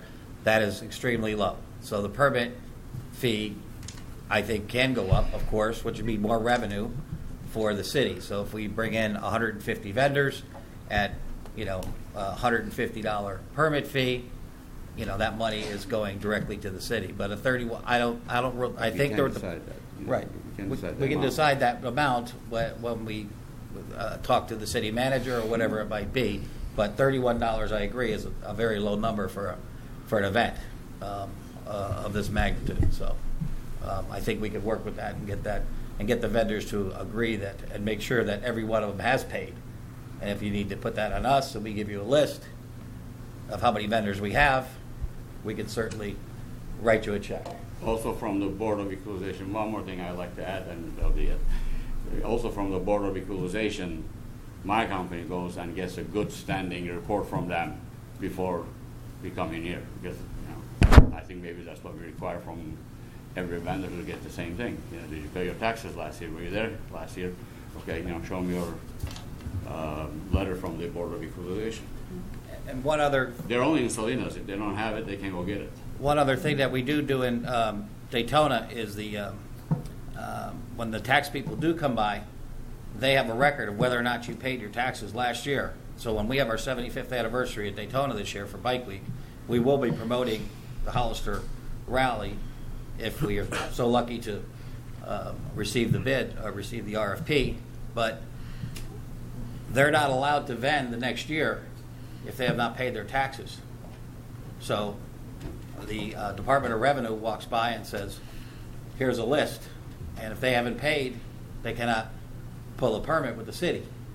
So there's a check and balance there from a standpoint of whether or not they paid in your list that you have there, which we would be able to control. But we would like to use because you've been involved with the Board of Equalization, you just mentioned it today. We would like to get some input from you and how we could do that, if you're so lucky to be part of your team. Well, I can tell you that the Board of Equalization has agreed to come here to Hollister Okay. in February and sit down and talk to us about this. So I'm just glad that they are making the time because it is important to us because the revenue that comes back to the city is important not only to the city council but to every resident of the city. Thank you, Mr. Mayor. Thank you. Mr. Mayor, I think where I got that number of $31 and change was that it was on the application that we filled out. And so so I verified that with the city manager, and he said he believes that number was in there, but it wasn't applicable to us. No, what the business license fee that was charged last year to folks was as a result of what we were charging people for other events. So vendors out at the air show, vendors at farmers market, I believe, are paying basically that $31 for that temporary sort of business license, not the 271 full year business license cost. I think the council received a lot of pressure in the past for farmers market and those vendors to reduce it to that amount. I think it's important that we look at that number. It's in. Well, I think the other thing maximizing. that I'm not an attorney, and Soren is here, so maybe he can answer. But anytime you start talking about business license fees and taxes, it's probably subject to 218. Yes. So we'd have to go through a 218 process if we were going to change that. Okay.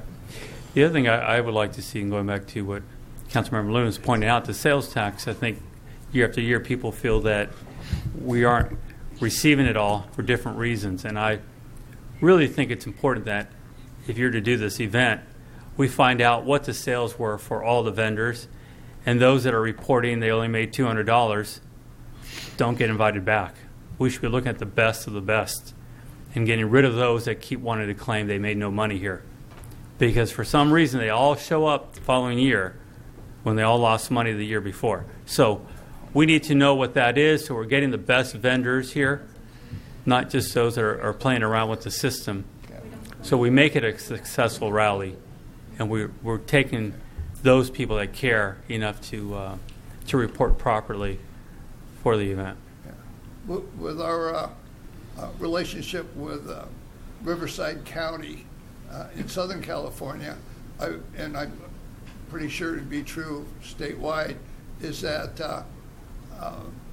the vendors send their tax money directly to the Board of Equalization, and they do not share that amount with us. So if you needed to know those numbers, they should be able to supply them to you, and then you could, with us, if you should choose to use our services, with us we could determine, or at least to our best estimate, if the people are paying their fair share. Okay. All right. At this time, do we have speaker cards? Yes, sir, we do. The first speaker is Ray Sotelo.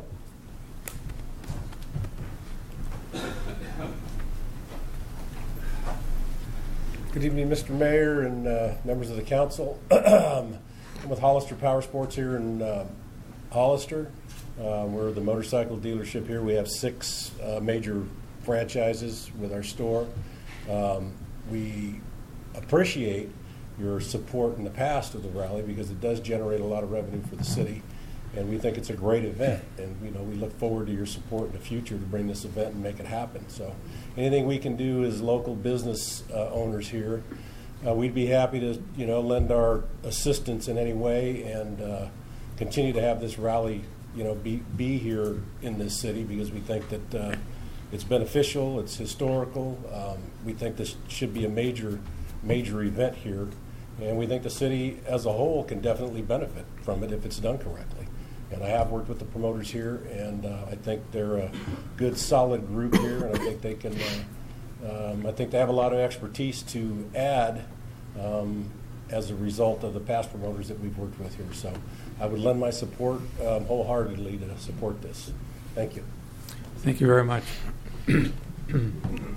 Mitch Daba.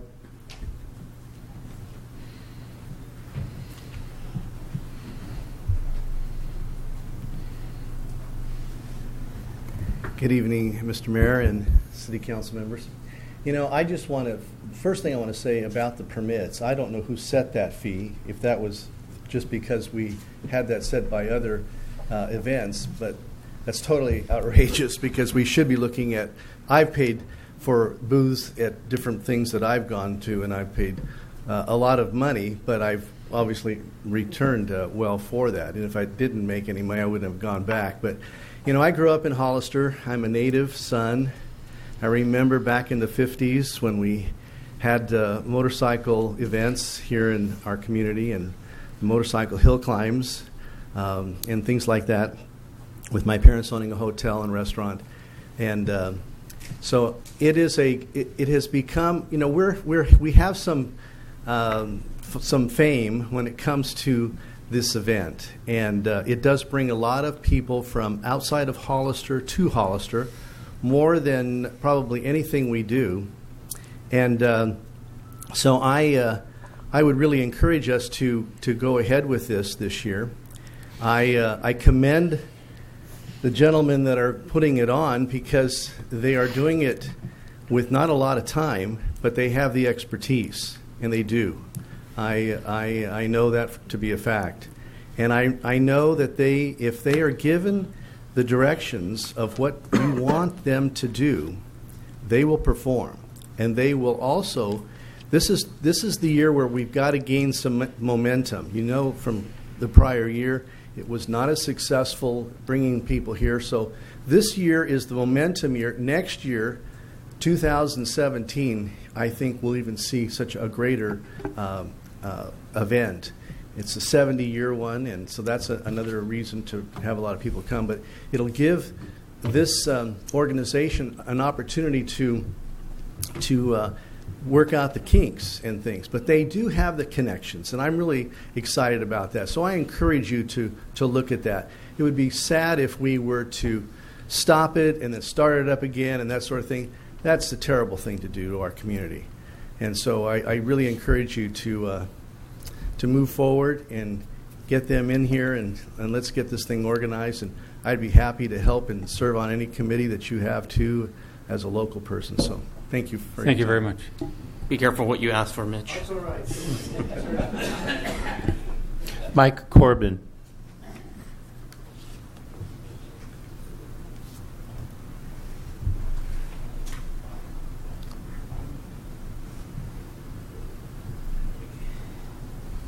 Well, Happy New Year, Mayor and City Council. Thank you. As you know, I've been in this business a long time, and I've done business with these three gentlemen for a long time. We go to Reno every year to the Reno event, and we're right on Main Street there in front of the Silver Legacy, and we've had a very good experience with Randy. Brian rents a lot of space in Daytona along the Beach Street Strip, and he gets the same vendors year after year, and they're willing to pay the fees and willing to pay their taxes. And Tom Russell, I've known him about 20 years. I actually sold him a building in Daytona 10 years ago. That all went real well. So I think the main thing is here, these guys have the bandwidth and they have the depth. So they're in the business professionally. The promoters that we've had in the last 5 or 6 years really did not have bandwidth, and they were not revolving professionals. They're not in the industry, and they didn't stay. So they came here and they were looking for the brass ring, but they didn't do their marketing. I was just talking to Randy, and he said he's getting ready to go to Daytona, talk to all the vendors there. That's how this industry works. You spread the word, one rally to the next. But confidence is important. Like the one thing that Hollister has been kind of making errors on in the last 5-8 years, the signals are different every year to week. The rider doesn't know for sure if the rally is going to be on. What weekend is it going to be? We're all doing a good job here, but we got to remember what kind of a signal we're sending out. So they're making a good proposal now, and I think it's going to, they're the only ones in the card game now. And I actually got to remember, they applied for this last year too, but the other company was chosen. And the other company really didn't have a basis to be chosen from. They were resting on their laurels for Vegas, but Vegas is a joke, and it always has been. That I don't think they knew anything about motorcycles other than that. So these guys are deeply intrinsic in the motorcycle industry, and each of them, I think, are over 20 years that I know of in the industry. So I would bet on these guys. Thank you. Thank you very much. Harry, last name begins with Asik. Asik, thank you. Howdy, everybody. My name's Harry Acid. I'm part of the Greenwood Automotive Group, working with Ray over at Hollister Power Sports as well, doing the internet sales. And just wanted to let everybody know here that the Greenwood does support the rally fully and help out in any way they can. And we see that it brings a lot of business to not just the motorcycle shop, but the car business as well. You know, it brings people out and has other people view all the different businesses up and down the auto strip over there. And we'd really like to see it continue, and we think that having the roadshow people do it, they're a very professional organization. We've seen what they've done at Street Vibrations, what they do at Daytona, and those are very professionally ran businesses. They go on year by year, they keep on growing, and we think that it'll grow over the next couple of years if we go with the roadshow people and make this happen. Thank you. Thank you very much. Marty Richmond.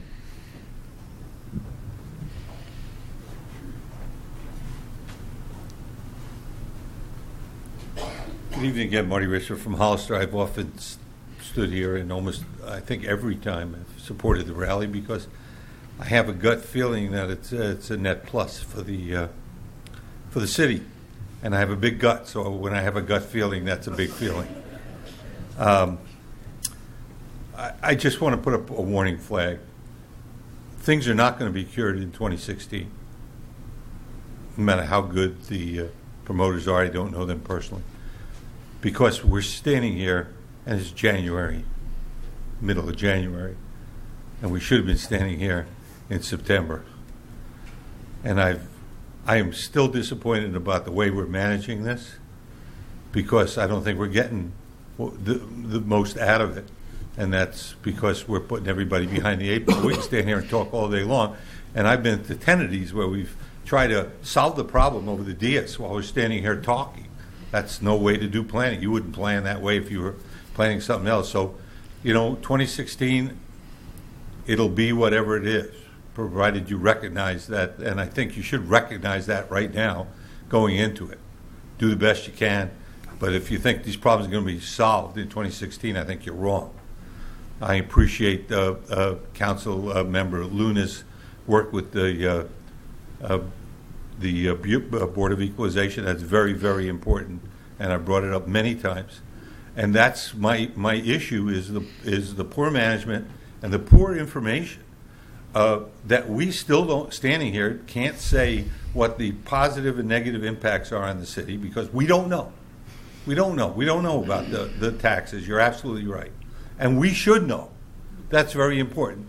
So no matter what you do for 2016, and I'm not telling you what to do because I don't know if you do recognize that there's going to be problems still in 2016 in addition to whatever $60,000 you're considering putting into it. There will be promises.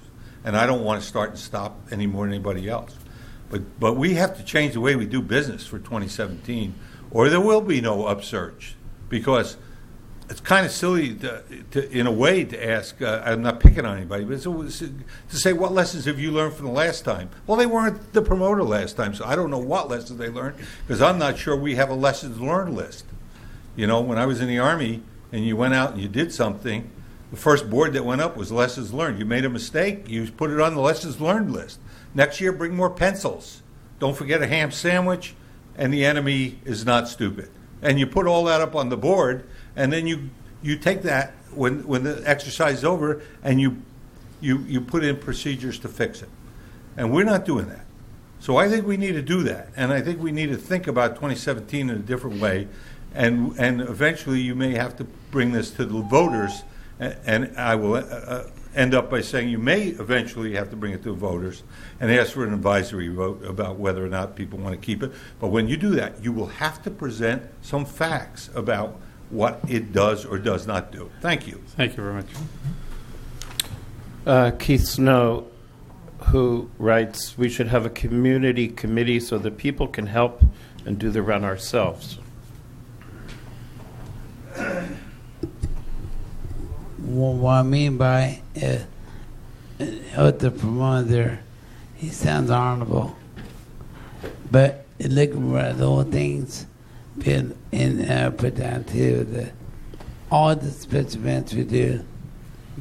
Like I've been in Reno, I've been August nights, I've been air show over there, I've been rodeo over there, like Salinas, here, right? So points, right? Why is he now? He sounds honorable there. But we always get tricked. Look at right now, we're in the red $60,000. So we're not creating revenue. We're red, airport show red, Market Street red. So like Mark saying, that management, what to do, but we're not. But we have to have a plan. So what I'm trying to say is the People's Committee, but get input to the you guys in July when it starts. So if we can start that, we appreciate it. But the point is right, it's honorable, and other events here wants to go through, and I'm going to tell one rally too. The point is, if we can do this, think that, after a bill, we should like a appeals committee for the Hollister background and for our committee. We should do that. Because I know promoters and all that, but what we do need is bands and never marketing. So if they know about all that part, we need to pull people in our community. Because when you have a rally, we want to go with the blast, right? You want to bring people to our community. That's how Marais, Salinas, Gilroy, Garlic Festival year round. So we have to have a plan. Plan is to promote right there, right? We need to do social media, do the news, right? Tucson, Arizona, where I'm from. I know like, each, like bikers and stuff like that. So I've been born that all my life, bikers all my life. So I know all about them. But they're good people, so you can't judge and by the cover of the book. The little things, right? When do bikers, but right. So thank you. Thank you. Christine Howe.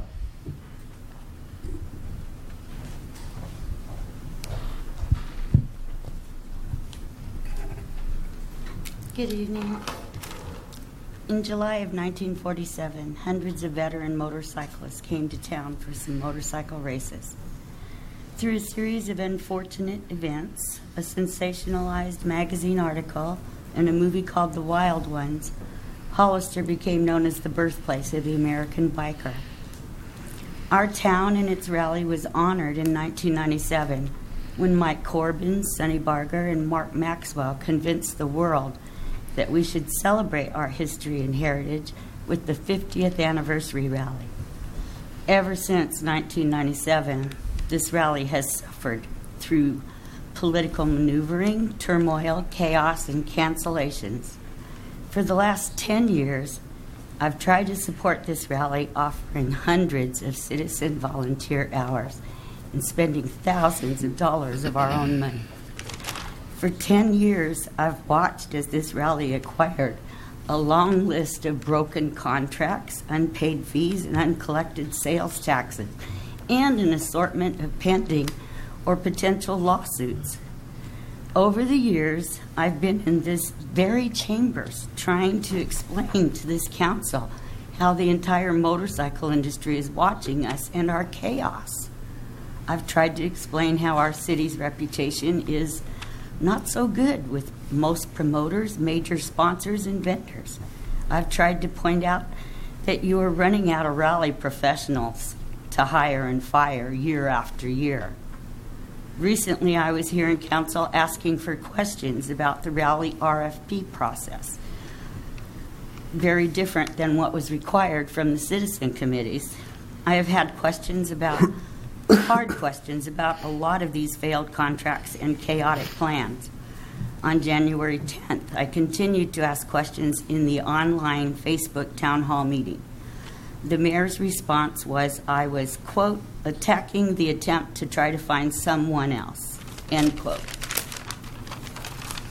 He also insisted that Mickey Luna had already voted against the rally. In this same online meeting, I continued to ask for transparency and accountability from the mayor. His reply is still in print online. It seems the mayor believes my questions are, quote, accusations that will, quote, kill this rally permanently. Really? It occurred to me to get up here tonight and be angry and righteously indignant over your incredulous attempts to lay blame on a citizen volunteer for anything, let alone the city's dismal 20-year failure to manage this rally properly. Instead, I decided to say this. Thank you. Well, thank you. Thank you for proving my point and validating my suspicion. You've made it perfectly clear that you assume no responsibility for the city's past actions and failures. You demonstrated instead a petty, accusatory arrogance, which is not what I look for in city leadership. If this rally is failing and facing cancellation yet again, the fault is yours and yours alone. Well, let me be clear with you, too, because I want to make sure the record's straight and what I'm saying. And it's very simple.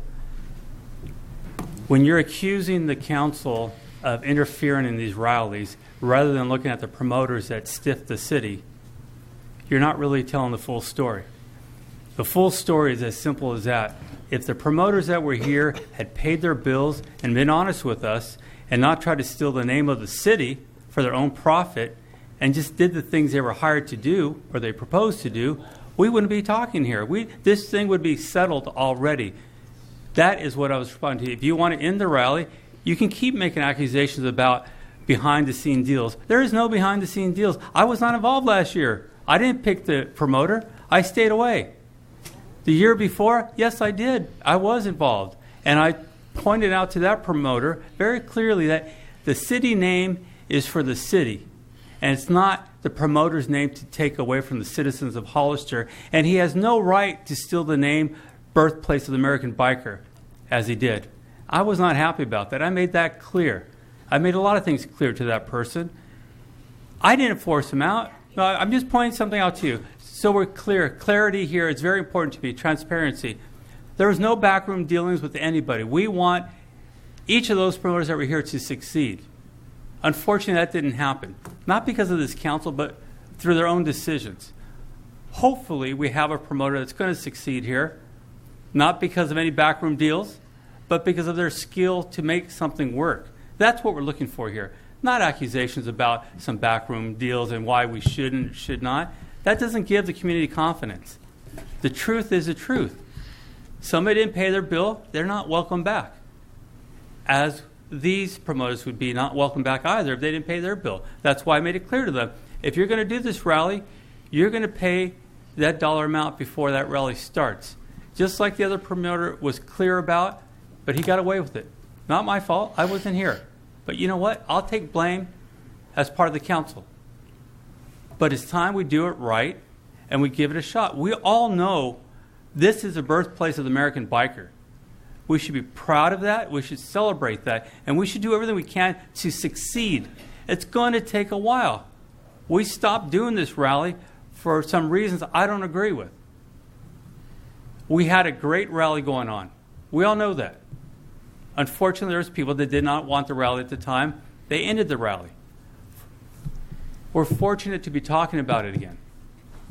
What we need to do is make sure we succeed, let them do their job, and I fully agree with that. But I'm going to make sure that whoever the promoter is going to pay their bill and is going to keep the rights of the city here in the city of Hollister. It belongs to the residents of Hollister, nobody else. I will never let a promoter come in here and steal our name again. That's just not right. We're doing it right now. There's nothing going on behind the scenes. Let's just support who they are. Let's hope the council decides to move forward. That's what we're here for tonight. There are no more speakers, Mr. Mayor. Are there any other questions from council?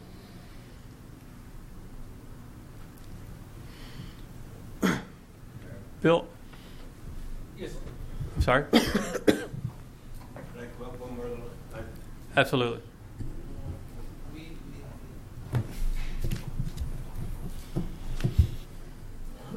Actually, the mayor's right. I've been involved with the city council here in the last 5 years, especially since the new mayor's been in, and the police chief and the city council has been working very hard to keep this rally alive.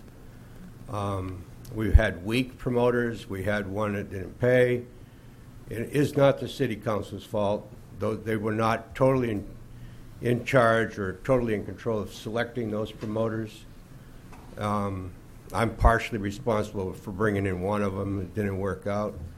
But I got to tell you one thing I know for sure, by being on the inside of this thing since '95, this city council has worked hard on it, and the police chief has worked really hard on it. So don't let anybody dissuade that. And they've been totally honest and upfront with it. Thank you. Thank you very much. Yes, Mr. Snow.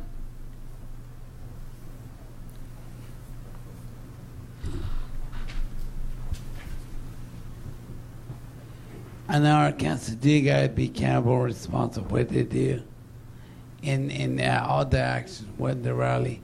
I've been going here since 1977. I was a little kid. So I'm from Sacramento County. I'm from Mars. I know about business. But point is right. Like a word you said, right? Gain. Yeah, no gain. Well, let's go back a little bit. When y'all excuse yourself, but the last of rally, that's mean you didn't excuse yourself because you're not going to do no bins in your bins, the vault. So the point is you did do political gain. So we all have to be accountable, responsible for what we say and do. So I give this guy, honorable this guy here a chance. I know, but I've been Reno, Vegas, or I've been wherever. So I've been all the special events, but I do give this guy a little honorable. But when you want do more advertising, networking, marketing, we do need a good band in the city. Promote the bands so you bring. So the last promoter did not do that. We brought the cities against the other states. I've been along all the states. All families from other states. The point's right, then make it successful. Especially when we do, we're always in red. You know we're in red already, $60,000. So let's not be in red. To give this guy a chance, honorable promoter, and let's do this. Do things right. And maybe if you work my idea with that the businesses, begin to do closing the thing.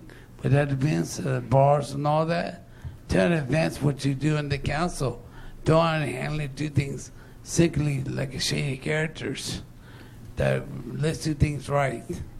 Thank you. I have faith in our city and faith in God. Thank you. So, Mr. Snow, I hear an accusation towards me again from you. And you're very good at throwing out false accusations. So I'm going to clarify it just for you so you're clear and for the public to understand. You said I was gaining financially secretly behind the deal. Let me explain to you how it works. Let me make sure you're clear on this. Last year I didn't vote on it, and I was able to run my facility without restrictions. Year before, Mr. Snow, let me finish. I got a clear ruling, Mr. Snow, I'm going to finish this. I got a clear ruling from the FPPC, and so the public understands what the ruling was. Very simple. I cannot make a gain of $20,000 or more. So in other words, if I have sales of $20,001, I violated the law if I vote on the rally. I'm here voting on the rally because I think the rally is important enough for me and for this community to vote on it.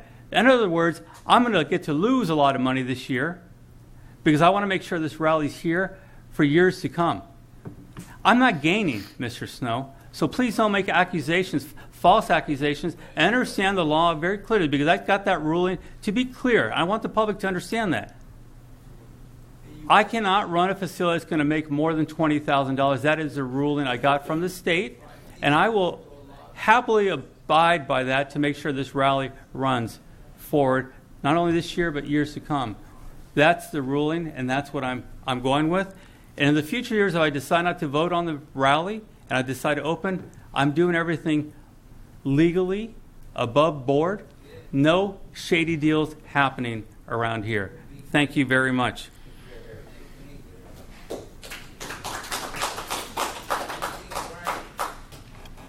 We have one more speaker.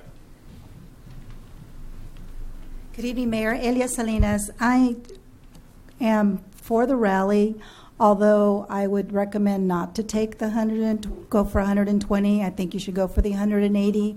I think you should have more community input, maybe have some kind of a committee, and I would be more than happy to be on that committee. But I don't think you should be, they're twisting our arms for 120. We already lost, 90 that they owe us from last year? What did they owe? It's another promoter. Yeah, I know. But we're down that money already. No. Actually, we didn't lose money last year. We would have been up 100+ thousand. But they didn't make the last payment.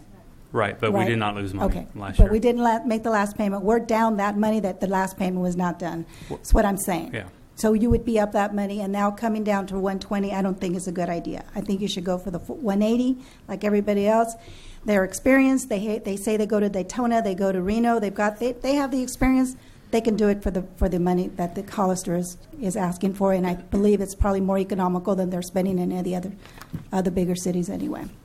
And I think at this point, the city manager could probably negotiate with them if they're willing to in the future. Did you want to make a statement? If you don't mind. Absolutely.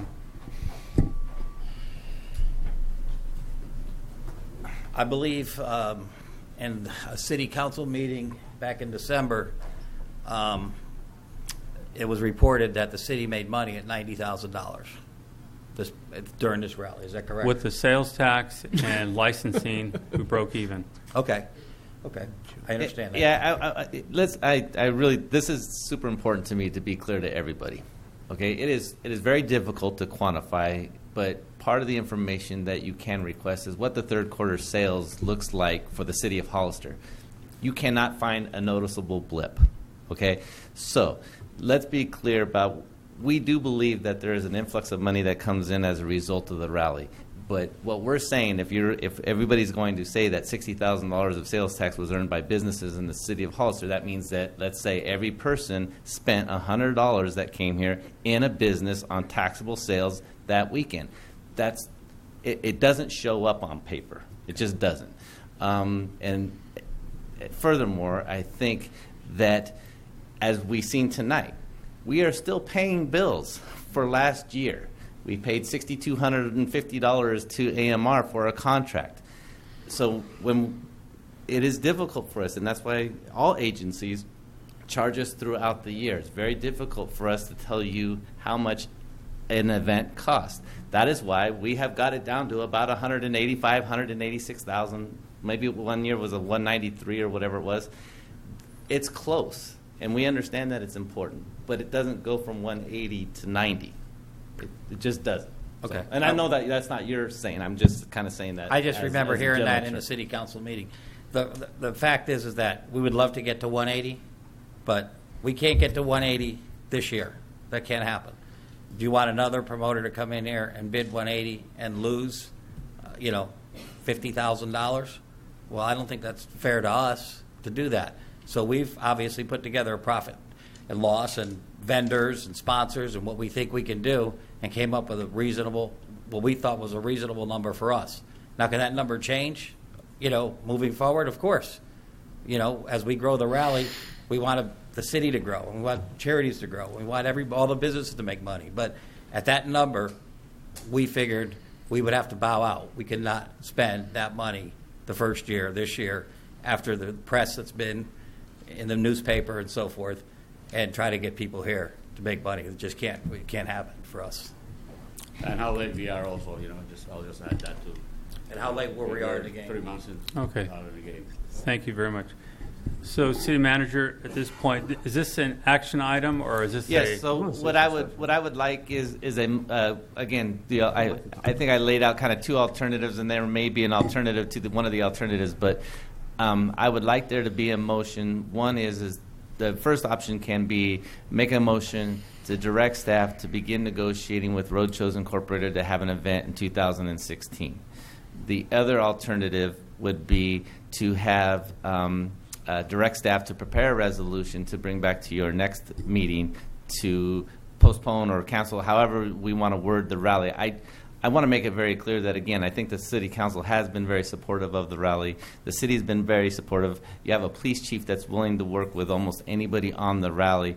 It is important to us. I think it is something that we should embrace. Of course, not many communities of our size have something like the rally that they can turn to.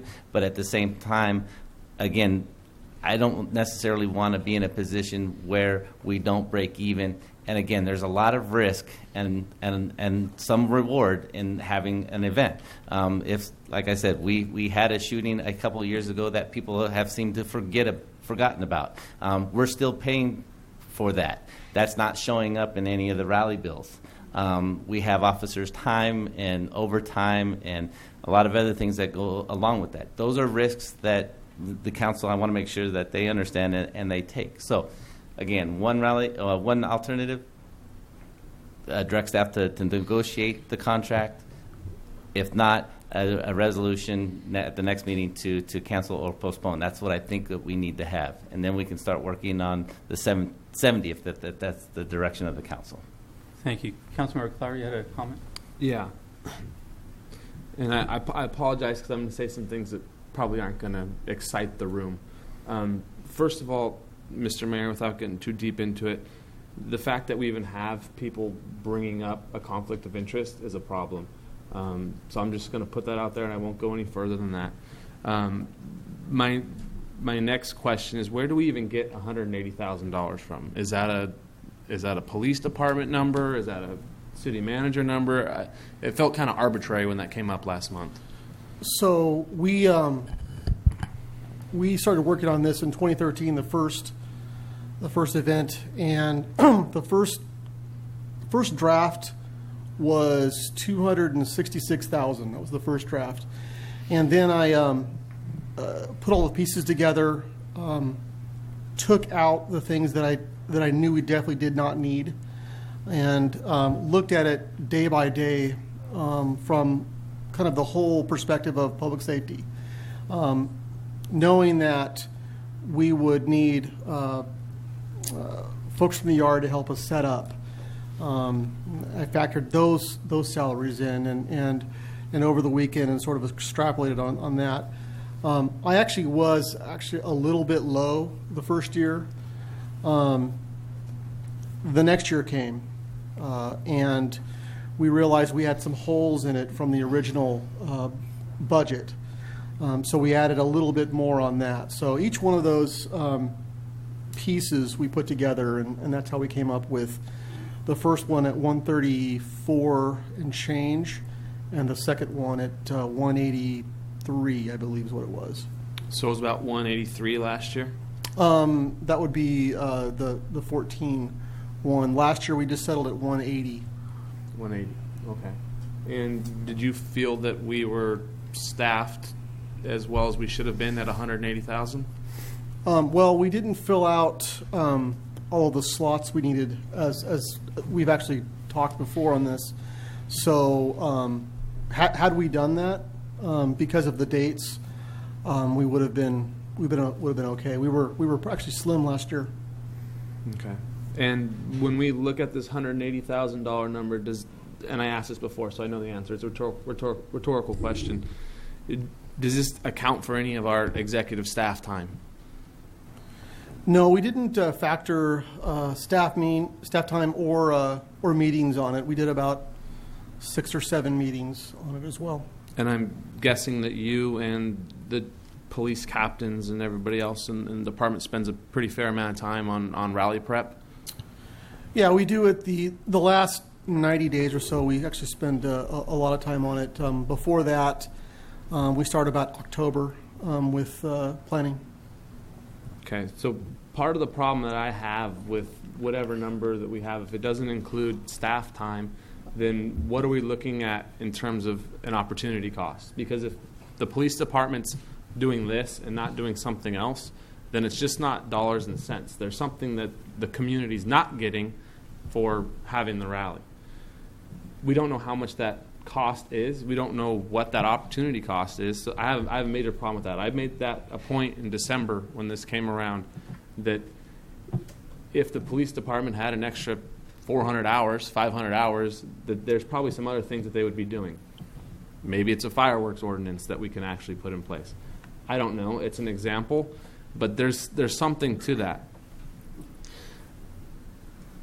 When we received the 2-page draft proposal, we'll say, from Roadshow about a month and a half ago, it stated $180,000. And the answer to the question might be as easy as, hey, we looked at the numbers again and it didn't work for at $180,000. But a month and a half ago it said 180. Today it says 120.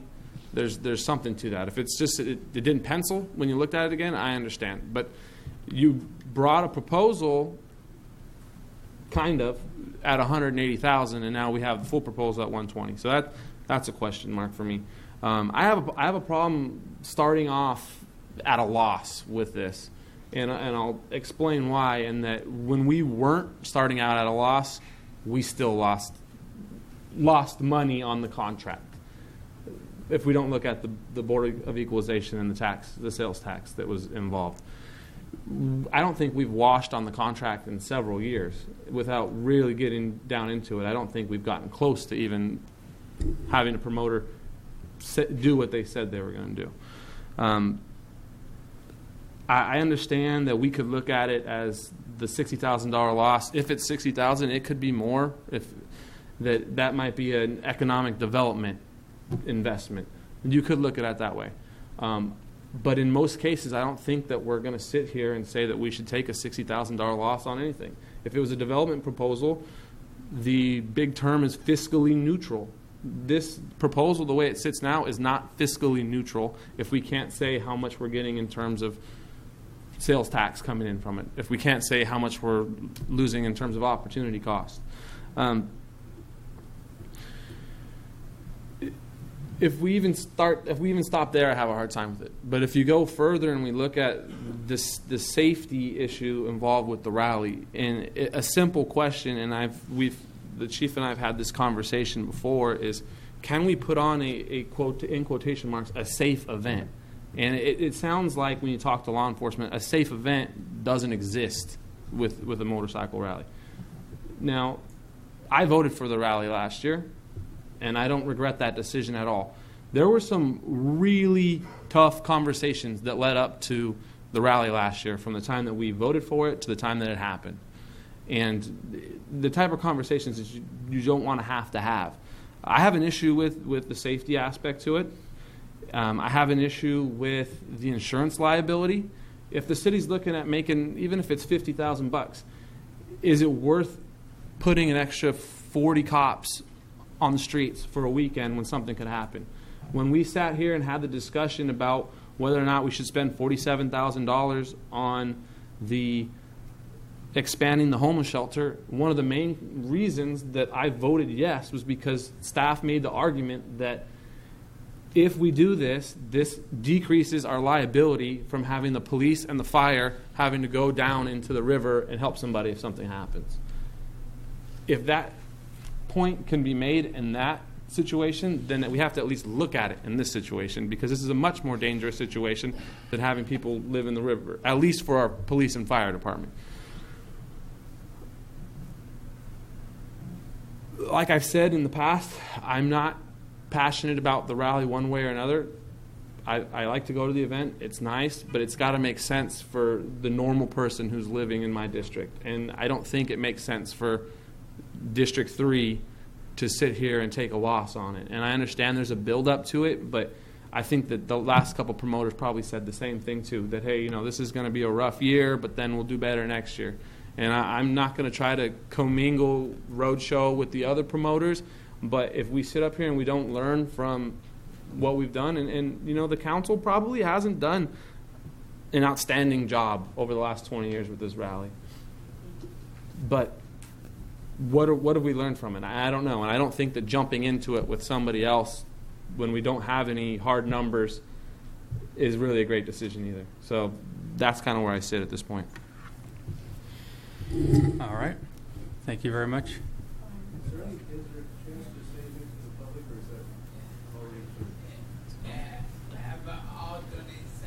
Yeah, we're to the point now. Councilmember Luna wanted to make another comment. Yes, thank you, Mr. Mayor. You know, I personally want to thank Mr. Sotelo and Mike Corbin and Mitch. You're a numbers person, and you know exactly how those numbers work.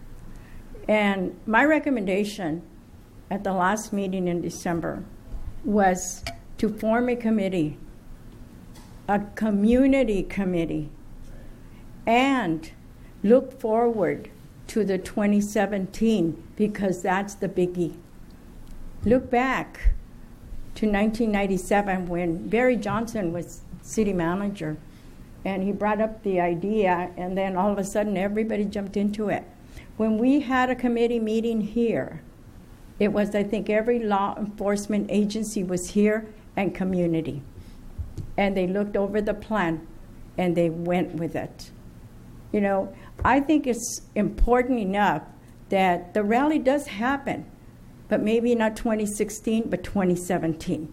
It gives you sufficient time to form a committee to look forward to the 2017, the 70th. Because you know what? We can get promoters here telling us that we don't have enough time, we've got to move on it. We have to have corporations. Well, guess what? Corporations approved their budgets in September and October. So yeah, we're January. But if we had that committee, and if the promoters are that committed to really come out and do something great for the city of Hollister, let the people buy into it. Let the people actually help plan. You've got volunteers here, you know, that would like to see that event happen. But maybe maybe the resolution coming back to the city council. And I don't believe in the word cancel. I believe in postponement, because then postponing it makes it a better event for the community and for everybody involved. Should anything happen after 2017 and there's going to be changes, there could be changes, hey, maybe it is time to take it to the voters. Maybe it is time to let the community come in and say, we continue this event or we don't. I personally, I have a conscience, and I will not, I do not want to sit here and vote on something where we're going to lose money right off the top, at the beginning. That would be my recommendation, and I believe the city manager had given us an option, number 2. Bill? I'm sorry, yeah, I think so. I think number 1 was to approve, number 2 was to, I'm sorry. And I don't want to use the word cancel, postponement, maybe. And that is just my recommendation. Just to be clear, if the rally is postponed this year, the rally's over. There's no coming back. The public out there, the bikers out there, we're seeing the decline because people don't know if it's going to happen or not. They're fed up. The people we want coming from different countries, from the East Coast, they're not going to put that money out if they don't know it's going to happen year after year after year. So if we're not doing it this year, this rally is over. And we all have to understand what we're voted on today is whether the rally continues or it doesn't continue. We can't play the game any longer. I know even just as a small business here, it's too difficult to plan that way. And we have to be clear about that. I understand what you're saying, but we have to understand that everybody here will tell you, you cancel it one more time, it's done. It's permanently done. So there's no going around. Mr. Mayor, is that a motion from Councilmember Luna, or was that a motion on the table? I'm just... Sure, no. I can make that as a motion. No, I'm just asking. But you still have a speaker. I would like for us to all have a chance to speak before we... Well, there could be a motion and a second and then still speak. Well, let's listen to Councilmember Friend. Well, and I'm just sitting here listening, and everybody knows I've been behind this rally all along. I think it's stupid for us to give away what something's been handed to us 70 years ago. Whether we like it or not, we need to take advantage of it. And then we sit here and have the logic that we don't want to lose any money. So that means we're not going to have an air show. We're not going to have a lights on parade because that costs the city $40,000 to put on. We're not going to have a farmer's market because we lose money on that because there's cops downtown that could be somewhere else in the city, but they're not. We're not going to have a car show that costs the city $60,000 to put on for one day. So none of that is going to happen, and we won't have a rally. If that's the way the council's going to go, I don't have a problem with that. But that's the way the city is going to think, okay, we're going to save money, then we're going to bite the bullet and save money everywhere. We're not going to have an air show. We're not going to have a lights on parade. We're not going to have a horse parade. We're not going to have anything that costs the city a penny. If that's the way the council wants to be, I don't have a problem with that. That's the way it will be. We'll let the word out to know people stay away from Hollister because if it costs Hollister any money or we might lose some money on it, it ain't going to happen. And I just think it's stupid for us to give that away. Because if we don't do it this year, it will not happen ever again. Thank you. That's just how I feel. Councilmember Gomez had a comment? I'd like to give my time back to Councilmember Friend. I wasn't sure if he was wrapped up or not. No, I'm done. He wrapped up. I'm kidding. I'm kidding. You are Ray. on I'm this kidding. now to sit here and justify it. Thanks. No, and I appreciate everybody's comments.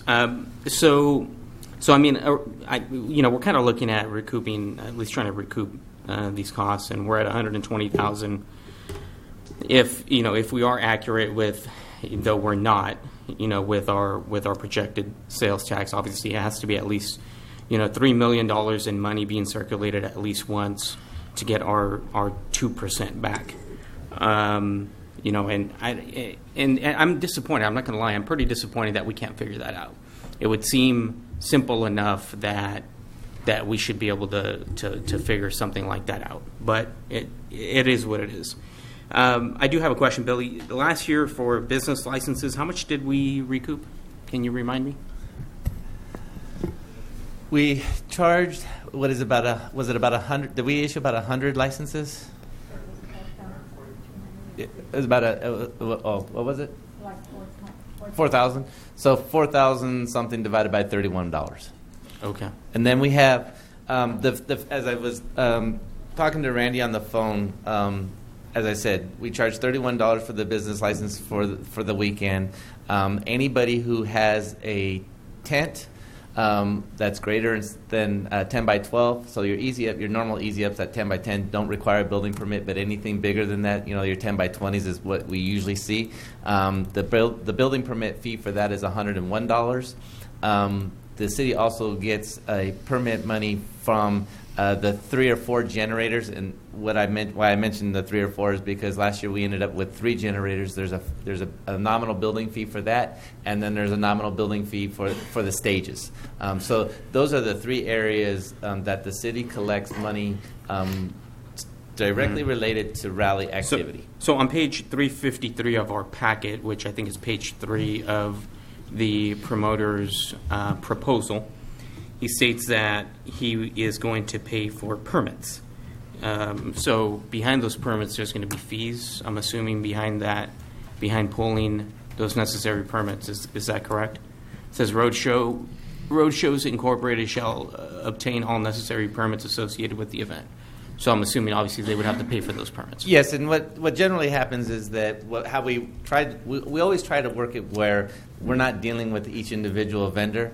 We like the vendors to deal with the promoter, and the promoter provides the city with a packet that we can go through and do it kind of when we have time to do it. As Carson said, sometimes it's the opportunity cost, and so we try to work around that. We generally have a couple of people. For instance, last year, we usually have 1 or 2 people stay in the finance department, like on a Friday and maybe Saturday morning, for those vendors that actually show up either that day or the next day. Again, we understand that that the money in the event is always kind of a tight thing, so we don't want to turn away vendors. I mean, if they can lease a space, we want them to be able to lease a space. So we've always been pretty amenable to that. So can I ask about the business license cost? Sure. So can you elaborate a little bit on what it would take to change that for a special event? Soren might be the best person to do it, but what I think, and I don't know what category, the $31 is basically a temporary license, a temporary business license. So why can't we classify it as a special event zone and have a special event permit? And you can, and as long as you go through the 218 process, that can be established. Public safety. So I think Chief already answered that question. So if every slot was filled last year, we would have been close to that 180 mark, you said. Yeah, we would have been right on it. Okay, so the only reason we were below is because we just couldn't find the staff, right? Because it was difficult because of the that holiday was among one of the major issues. Yeah. Okay. Thank you. I appreciate that. So in the contract, it also states on page 3 exclusive rights. So roadshows would and biker clothing company would have exclusive rights to create and sell official Hollister Independence Day rally products. They would be the only ones selling the products within this area. How is that? And maybe Randy, you can help me answer that, or Bill. Who enforces that? How do we know who's selling it and who's that's not? actually the most difficult component of it is because, for instance, on private property, and I'll use Victor because I know he's in the room. You know, you can say that you have the official Hollister Rally T-shirt, but that doesn't keep somebody from setting up on Victor's lot and selling a shirt that says Hollister on it. So who's liable for that? Say somebody does set up on private property and sell this illegal merchandise. Are we in some kind of would this bind us as the responsible party for these loss of sales? I don't know that I have the answer. I mean, Soren might be able to help me, but that's always been the issue with everybody who claims to have exclusive copywritten official merchandise. Yeah, just real briefly, it's actually a complex area of the law, but generally what you have to recognize is the city is a contracting party and it would be contracting with the promoter. So the city would be liable for all duties and responsibilities set forth in the contract only. And that would you have to specify what those duties are. So if the duty is exclusivity, if that paragraph is not broad enough to incorporate the selling of T-shirts on private property outside the area where the rally is going to happen, then the area is gray, because the city wouldn't be liable because the city wouldn't have done anything. Now, if the city in the contract, if it says that the city has a responsibility of making sure anywhere in the city that nobody sell any T-shirt and stop anybody from doing so, then under those circumstances, the city might be liable. Yeah, and it in no way I would ever support that. Right. I mean, and that's what I'm trying to steer away from here. And I'd like to hear from Roadshow staff. I mean, what do you hope to see from the city in regards to this exclusive right to products?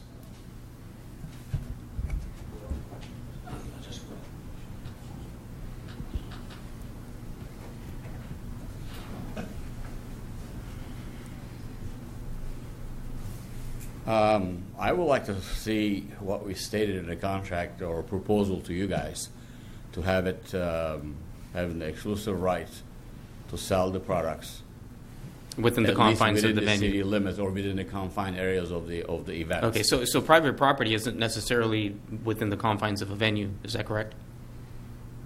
You are correct. Could be. It was. Okay, so if somebody has private property, not public property, so we're granting you permission to hold this event on public property, not private property. So if somebody decides to sell it on private property, there's no exclusivity to that. I guess. Is that correct? I guess so. Yes. I Okay. mean, that's how All we right. state the contract. I mean, that has Okay. to be done in a contract.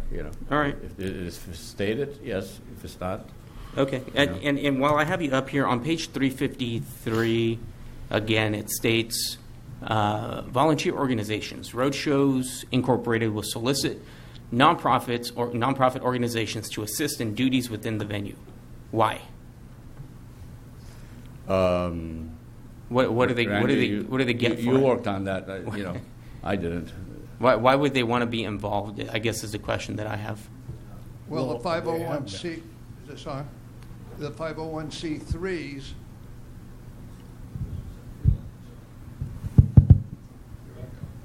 the 501c3s that we would approach would be charitable organizations, and they could, in other events that we produce, that some of the activities they would help us with, and at the same time be helping themselves and the community, would be in food and beverage, in alcohol sales, in cleanup, They have, Victor, they have been in every rally. Yeah, I know that, but I guess my question was, how do they benefit? I guess is what. Well, the Lions Club made money selling beer. Yeah. So I guess that's exactly what I wanted to hear is, so you're going to have some sandwiches. So you're going to have some nonprofits involved, like the veteran, Yeah. like you mentioned, for them to have an Blue opportunity Rock did the parking. to make some money. Yeah, well, we certainly hope that there are Parking 1 year. nonprofit charitable organizations within the community that will want to help.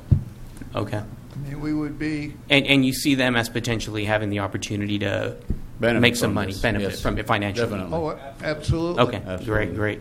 On the alcohol, and I lost a page there. And that kind of goes to that same question.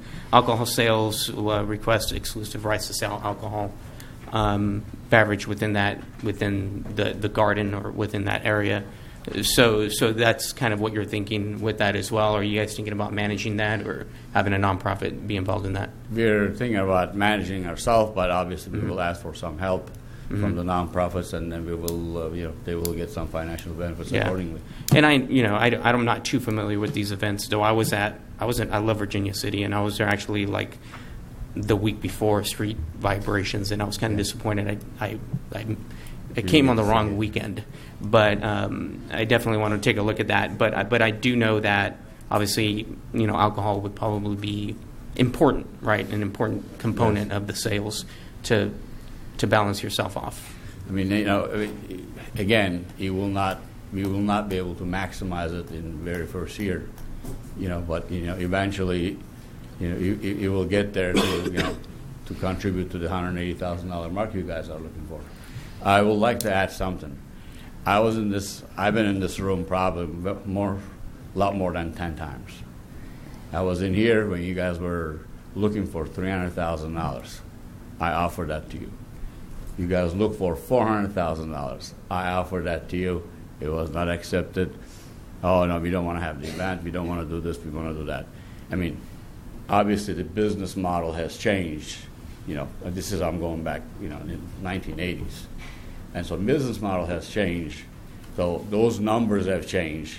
The expectation in the motorcycle community has definitely have changed from community to community. I mean, Brian can tell you a lot more numbers that relates to the Daytona Beach community. My personal businesses sales have been down 40-50% in the last 10 years. But you have to adjust yourself accordingly. You have to cut your costs. You have to do this. You have to do certain things to be able to survive. But I mean, I've been here in this podium, offered you guys more than $300,000 to $400,000, and never went through. Well, you can still offer us that if you want. I'll give you an American Express. We take credit cards. Yeah. But I mean, we have full intention to get it to $180,000. I'm going to sit in here. I don't know if these guys will agree. I'm going to up the ante to $135,000 right now where I'm standing, as long as they agree. I'm going to contribute another $15,000 to the city. So our offer will be $135,000. Thank you. So one other thing. Keep going. So one thing I want to share with you all, and I was pretty clear about this a few months back. As Councilmember McClower mentioned, I'm not really, the rally isn't my thing. I'm not against it. I'm pro-business. I think it's been pretty clear throughout my time up here. And, I do want to see businesses succeed.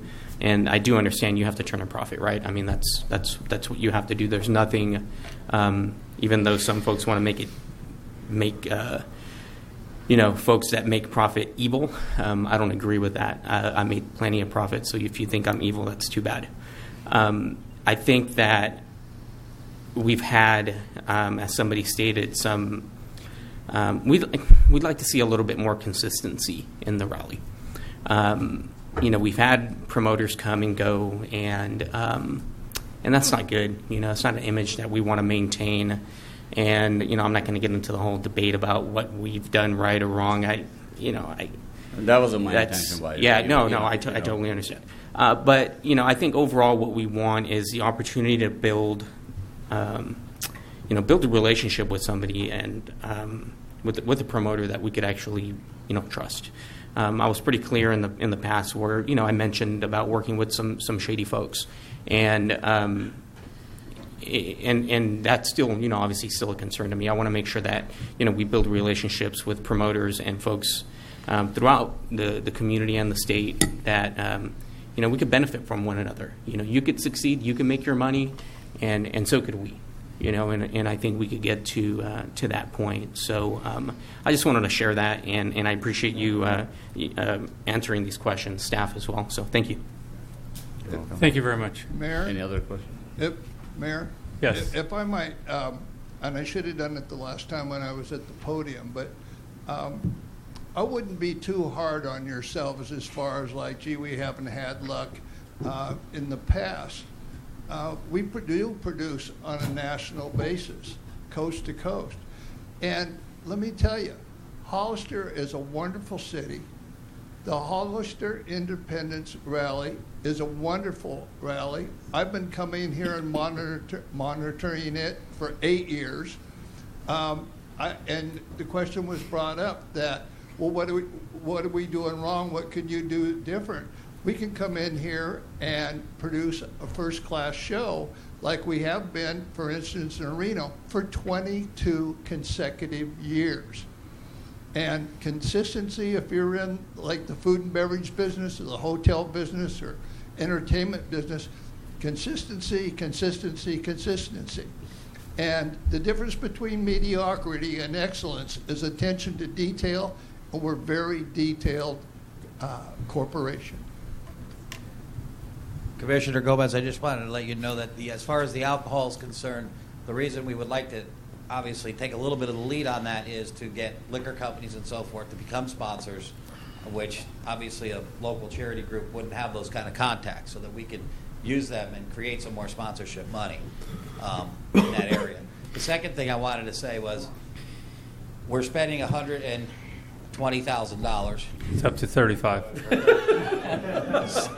I say that? Tom just spent some of my money, but in any event, we've been here for 3 years. We made proposals 3 straight years. This is our 3rd time around. On top of the $120,000 in our budget right now that we've given, or I think we've given to we ourselves, we're almost up to close to $300,000. So we have our necks on the line also. When we talk about entertainment, we talk about staffing that we have to bring here and so forth.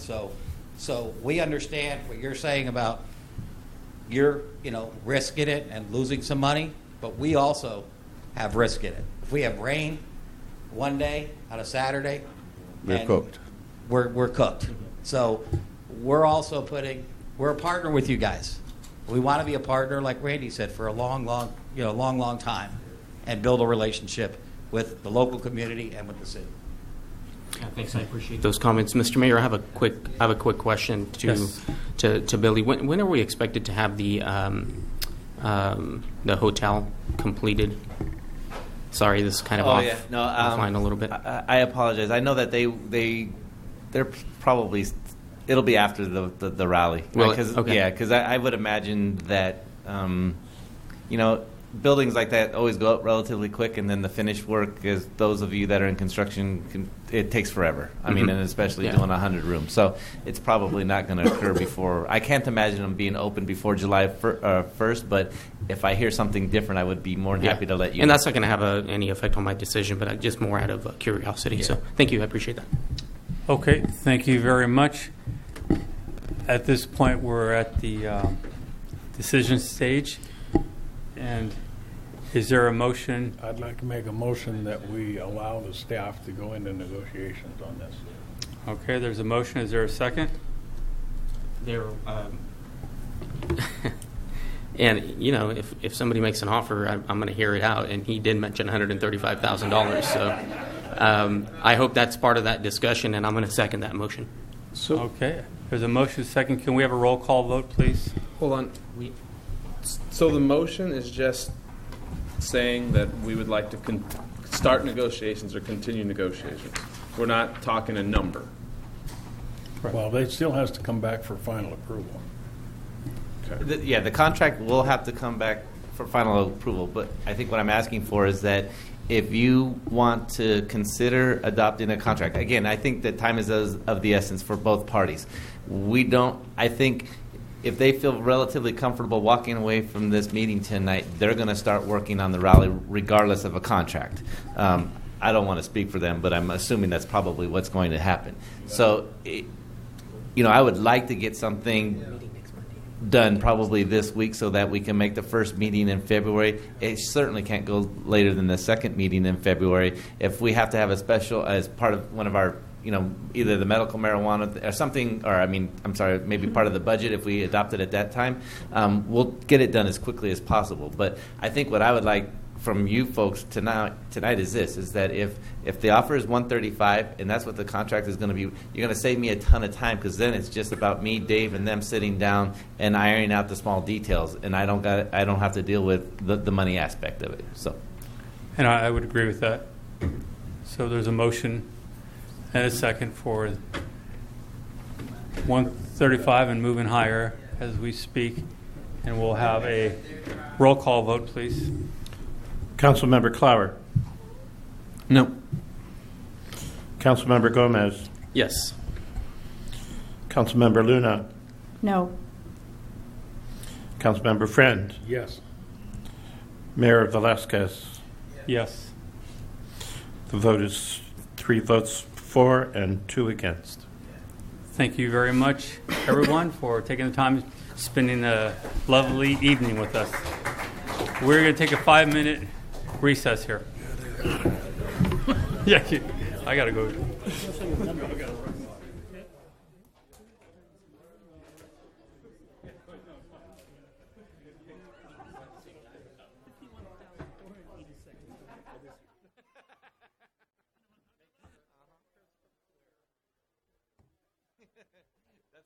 That's how much more I have to listen? Thank you for that. I still wish that we could get them to go to your side.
Okay, at this time, we'll resume the meeting. Thanks, Paul.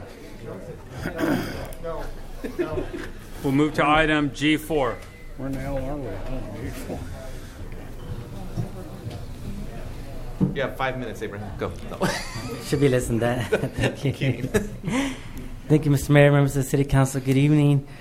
At its regular meeting of December 21st, 2015, the City Council of the City of Hollister, after receiving comment from Mr. Marty Miller, requested to schedule on a City Council agenda an item to determine as to whether or not the performance agreement entered between the city and the developer for the Silver Oak Senior Community Project should be changed. A little bit of history on this project. On February 19, 2008, the City of Hollister and the applicant entered into a performance agreement for the development project that is now known as the Silver Oaks Senior Community Project. The performance agreement was amended approximately 2 years later. On July 16, 2009, the Hollister Planning Commission approved the developer's application for a tentative map, a conditional use permit, and a site and architectural review permit for this project. The project site is located west of Valley View Road, east of Airline Highway, and south of Hazel Hawkins Memorial Hospital, as you can see on the screen. The subdivision approval consists of the subdivision of 24.4 acres into the original proposal was 166 residential lots with a common community center. The project is age restricted. Per Section 3A of the performance agreement, at least one occupant of each unit shall be 55 years of age or older. At an earlier time, the project received special unit allocation for senior housing, since senior housing is considered a desired special need in the community. Subsequently, the City of Hollister Planning Commission approved an amendment to the tentative map, adding an additional 4 lots for a total of 170 residential lots. On October 5th, 1998, approximately 18 years ago, the City of Hollister City Council adopted a mitigated negative declaration pursuant to the California Environmental Quality Act for the pre-zoning and annexation of the project site. The performance agreement, the amendment to the performance agreement, as well as the Planning Commission approved resolutions and the CEQA document were incorporated as part of your packets. Tonight, staff recommends the City Council to offer the public the opportunity to speak on this item and determine whether to direct staff to change the performance agreement entered between the city and the developer for the Silver Oaks Senior Community Project. Thank you. Is there any questions for staff? Thank you very much. Is there any question from council? Probably. And maybe even prior to that, one of the things that I think that we mentioned in here, and we may want to just inform the council, is we do have a certified environmental document. We recognize that if there is changes and say the age restriction is removed from the performance agreement, there may have to be some modifications to the CEQA documentation. We don't expect, and we would not be recommending that in a complete new environmental impact report or a complete new neg deck be completed. What we would suggest is that we turn it over to our planning consultants, our environmental experts, and let them determine which sections may or may not need to be addressed. And most specifically, the likely one at least would be traffic, because traffic was calculated at a much less rate than, say, a typical single-family residence. But we don't expect there to be many other changes to that document. So. That's correct. That's correct. In addition to that, there's been stormwater changes, updates in the law as well in the past 18 years that should be addressed as well. And air quality will probably be the most, like Bill was saying. Yes. Okay. Councilmember Clower. Yeah. A couple questions, Abraham. So on page 381, it's number 5, it's impact fees, letter B. It goes, B and C goes into kind of a proration of impact fees to be paid based on the number of people that are expected to live in each unit because of the age restriction. If we remove the age restriction, do these fees reset to the normal amount? Yes. Okay. So that's good. On 8A,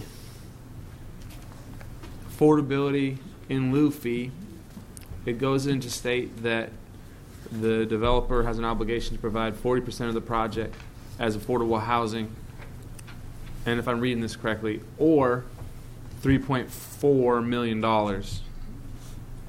Is that correct? The way it stands? And if that is correct, is the developer looking to remove that at all?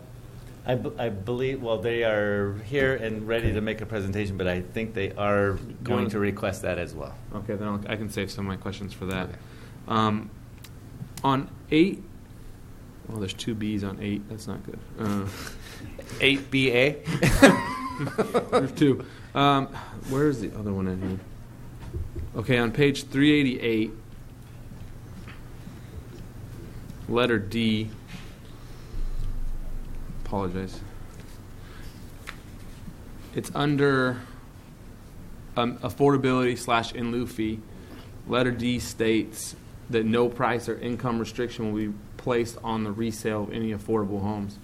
Now, whether we remove it, if we remove it, sure, that's fine. But if we don't remove it, I have a big issue with the fact that there wouldn't be a price restriction on the resale of the home. Because then if they were to sell the homes to somebody, let's say an investor or somebody, they pick them all up, they sell them at market rate a couple years later. I think we can have the conversation on the affordability part, but if it still exists, I think that there has to be something in place there. A lot of the other affordable units are 30 years, 33 years, maybe even more on some of them. So I don't think that does a whole lot for maintaining the affordability of affordable units if we don't have that in place. So I will probably have more questions when we get the developer's presentation. Why don't we do the presentation?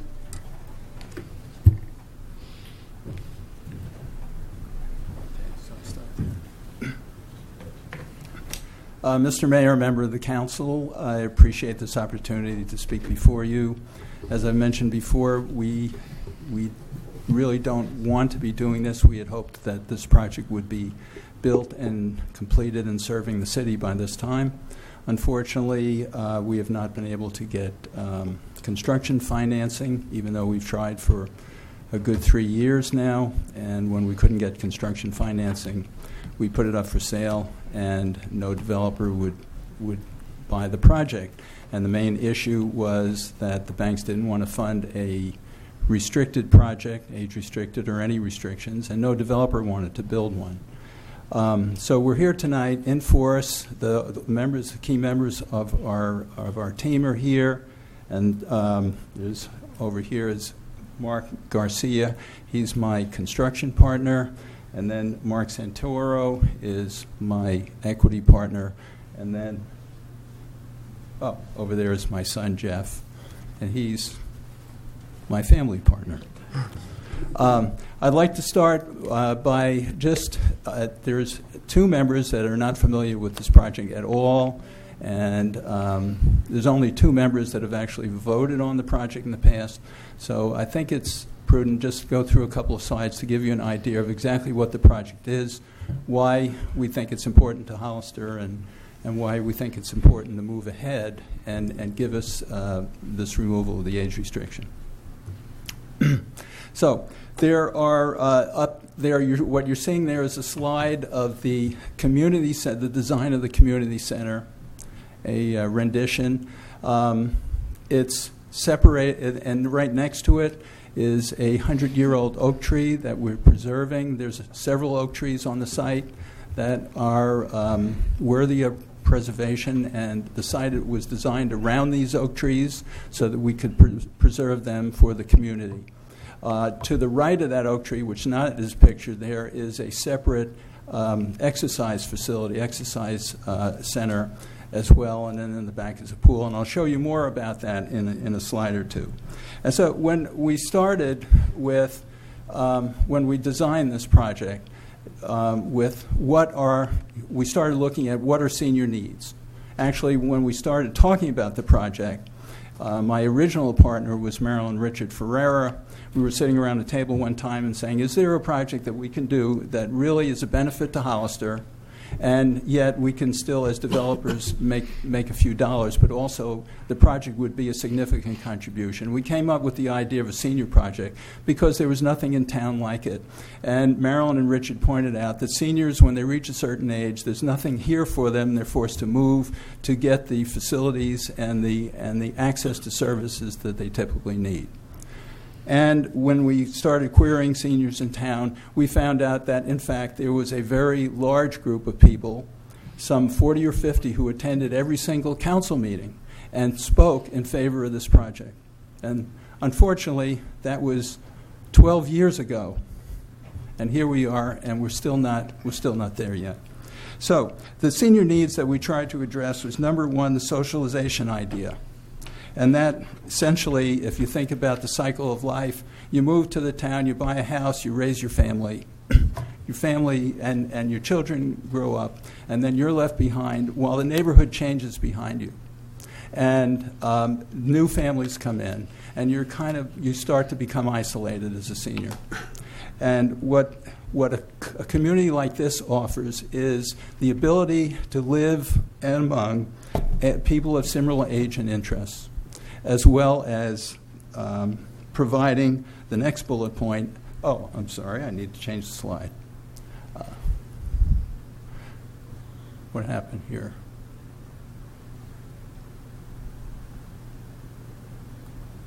Okay, sorry. So the next point, an active lifestyle, which means that the community will provide access to entertainment, to exercise facilities, and other facilities. And we'll talk a little bit further about that in subsequent slides. The third point is the importance of being able to access the services you need as a senior. And this is, for a senior project, this is a location to die for. I mean, walking distance to the hospital, to the medical offices. There's a fire substation at one edge of the property, and there's the largest shopping area in the town of Hollister, which is also walking distance away. As well as the site is just a gorgeous site to put housing on. The fourth bullet point here is as we get older, we have a concern about security, and so we think that a gated community is really important. And we've done surveys of Hollister seniors. These are the points they specified as the most important things. And then the last point is maintenance-free living. One of the things, if you're living in a house that's aging, it's got a nice size piece of land on it. You have to mow the lawn. You have to maintain the house. There's a lot of work that, as you get older, you're physically not able to do, or you're mentally not up for doing. This community solves that problem as well. So Abraham showed this slide. The idea here is it's a walkable community. There are sidewalks. There's a promenade leading into the project from Valley View, and it's heavily landscaped, and it's got park benches, and it's great for walking. And then we have roughly an acre in the center, which serves as a park for the community, and I'll show you a little more detail on that in a second.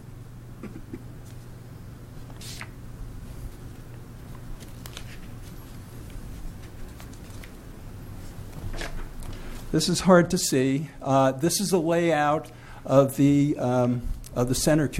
community center, and in the upper left-hand corner is the community center itself, and it was designed to have flexible space so that it could accommodate large groups as well as small groups. It's easy to move partitions around. To accommodate that, it has a full catering kitchen, which means that it has the capability of offering food service to the residents if they so choose to do that. It's got a heated pool. It's got a separate exercise facility, as I mentioned before, on the lower right-hand side, which is separated by that very large and old oak tree. The pool, you can see, is near the center of the property. We've put a bocce ball court off on one side. Whether we do bocce ball or do some other kinds of facilities there for seniors to get entertainment and enjoyment is still something we will decide on later. And it's well parked as well in case people need to drive for some reason to this facility. The location, as I mentioned, is ideal, and here you can see roughly what the location is. With Silver Oaks, we are putting a bus stop at the entrance in case people can't walk, as well as I mentioned before, the hospital, the medical offices, and the shopping and the fire substation. We've also talked to the hospital and are still talking to the hospital about adding additional services, services that might include classes on healthy living, nutrition, health checkups, and possibly even some limited assisted living services, for example, helping folks with their meds in the morning or helping them get dressed.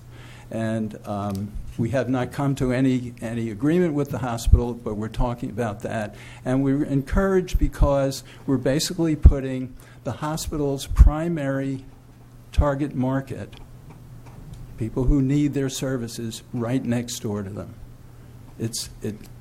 You couldn't ask for a better combination between the senior community and the hospital.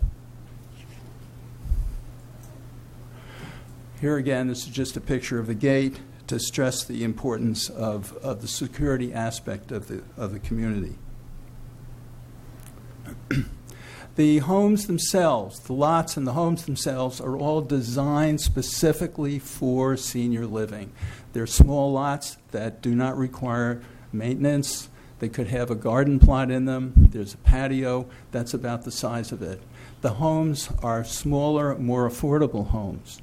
The average square footage of a home in this community is 1,700 plus square feet. If you look at what KB Homes is building, or Anderson Homes, or the larger builders, they're in the mid to high 2,000 square foot range. So our price points are lower because our homes are smaller. Again, we're designing them for first of all, we're designing them for seniors so that we have wider hallways, wider doorways. They'll be adjusted appropriately for seniors who might at some point have disabilities. We will maintain the exterior, the skin of the buildings, so if there's a need for paint job, there's a need for a new roof, that will all be taken care of, as well as the front landscaping, so the community will always have upkeep and always look nice and will not deteriorate over time because a particular owner can't keep up with the maintenance. All the homes are designed with outdoor patios for indoor-outdoor living, and they have very large community spaces. What happened there? Just means you're done with your presentation. I request your indulgence for one more slide. All right, so this is hard to see. I just wanted to give you an example of the layouts of the housing plans here. And you'll notice the first thing is they're a very efficient design. So you'd be hard pressed to find a hallway. It's all usable space. By getting rid of the hallways, we can make the home smaller, less expensive, and still achieve an efficiency that larger homes don't typically have. Very large, as I mentioned, large entertainment spaces with the kitchen, the family, and the dining room. And then on both sides there would be covered patios. We'd have the option for putting heat lamps in the ceiling so that it could be used all year round. And a number of other options. So the question now is, well, if we remove the age restriction, are we going to have an influx of young families come in? And I think by this presentation, I've tried to answer that. And the answer is no. These homes are not designed for young families. They're designed for seniors. They're smaller, 2 and 3 bedrooms, and and everything about them says it's a senior house. There's 4 plans that are single family, 1 story, and then 1 plan that's 2 story with an elevator option. Number 2, I went and looked at and found that there are other communities like this that are active adult communities, and they don't have an age restriction on them. And in fact, Shea Homes is actively building them. And I went to one that's under construction right now in near Palm Desert. And I also called one that Shea Homes has done that's completed in Santa Barbara as well. And it turns out in both these cases, we're looking at the project being filled, even though they're not age restricted, the project is filled with 95 to 98% of seniors. And the small percentage that are not seniors, they're in their high 40s and then their low 50s. And their purpose in moving into that is that they're pre-planning their retirement. And they want to be in that community. They want to get the home now and then continue to work for a while and then retire there. And so, again, I would request that you give this request of ours serious consideration and allow us to work with staff to bring back a new proposal that addresses any of the issues that we might bring up tonight. Councilmember Clower mentioned some of the fees and stuff. I just wanted to correct one point. In the amendment to the performance agreement, it changed the fee structure around so that currently the affordability fees are basically work out to just a little over $1 million. The fees that we're paying for impact fees are in excess of $4.5 million right now. And if they revert to the normal fee structure, they'll be close to they'll be over $6 million. And so we have no objection to the fees being raised, the impact fees being raised. It goes into the general coffers and addresses some of Mayor Velasquez's concerns about doing something with infrastructure if you get this money to help out in that way. However, on the affordability fees, what I would say is this is one of the reasons that we got a break in the impact fees was because it's difficult for a project that's not subsidized to address 2 different special needs groups in Hollister.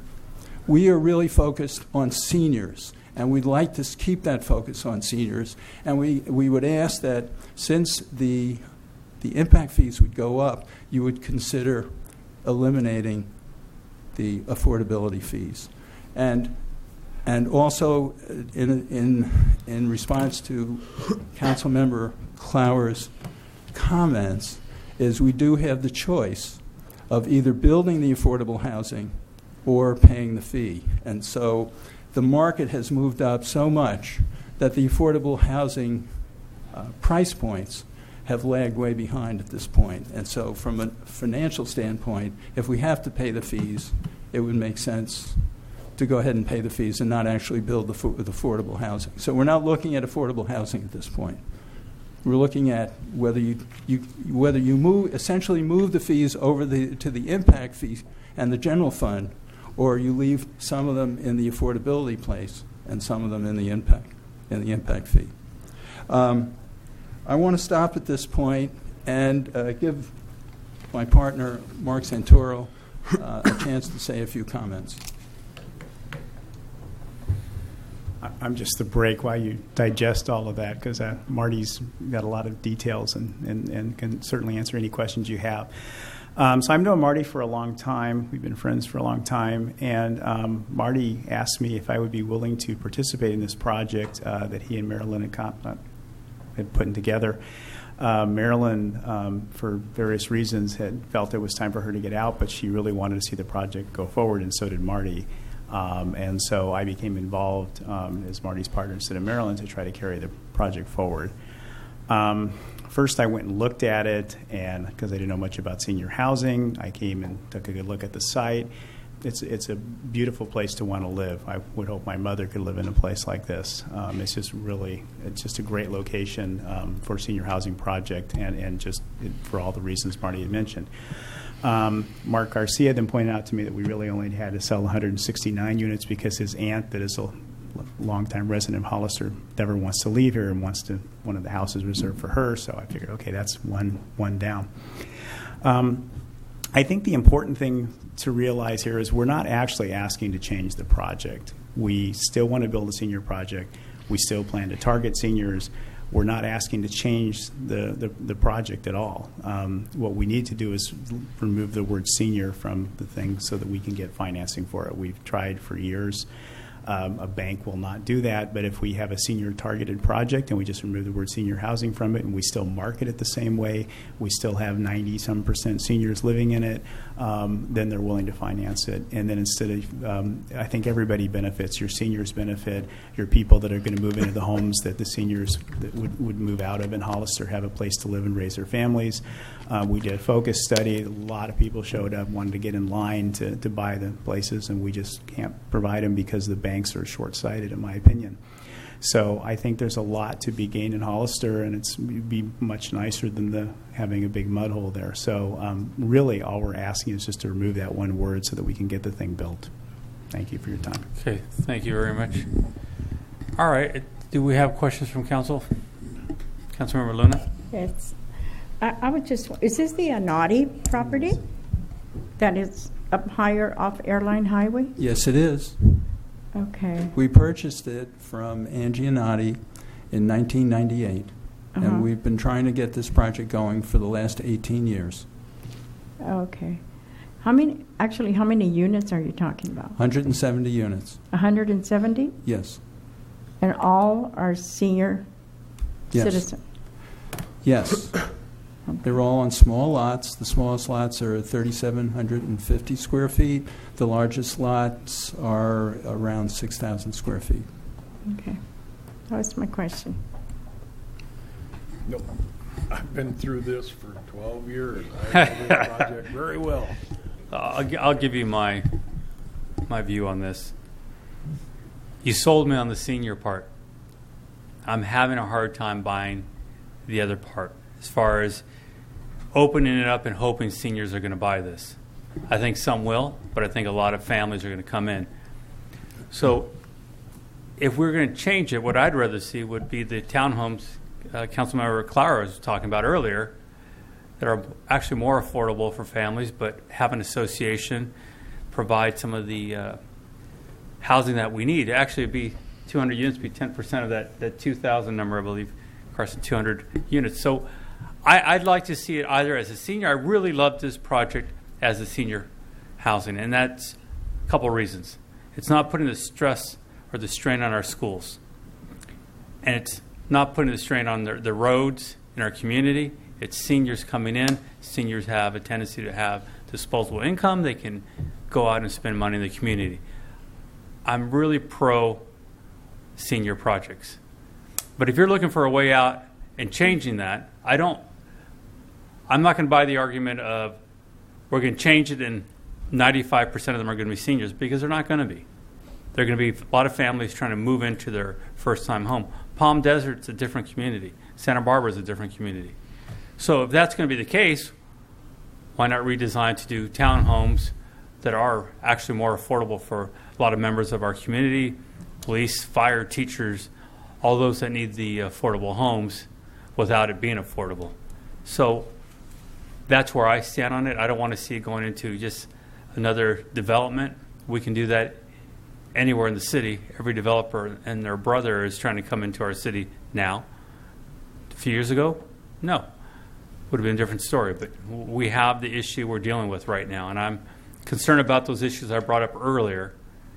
And I think if we're not addressing it in that form, at least we're addressing it in housing that's affordable for our community members, which we're severely lacking also.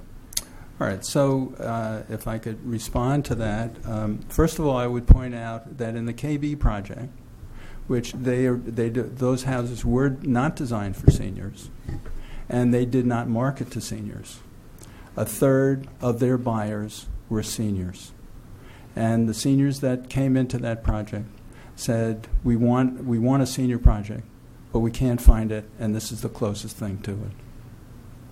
The other thing, I would hope you would consider the data, the information I gave you, that Shea Homes is building active adult communities that are not age-restricted, and the non-age-restricted people and the younger people are not moving in there.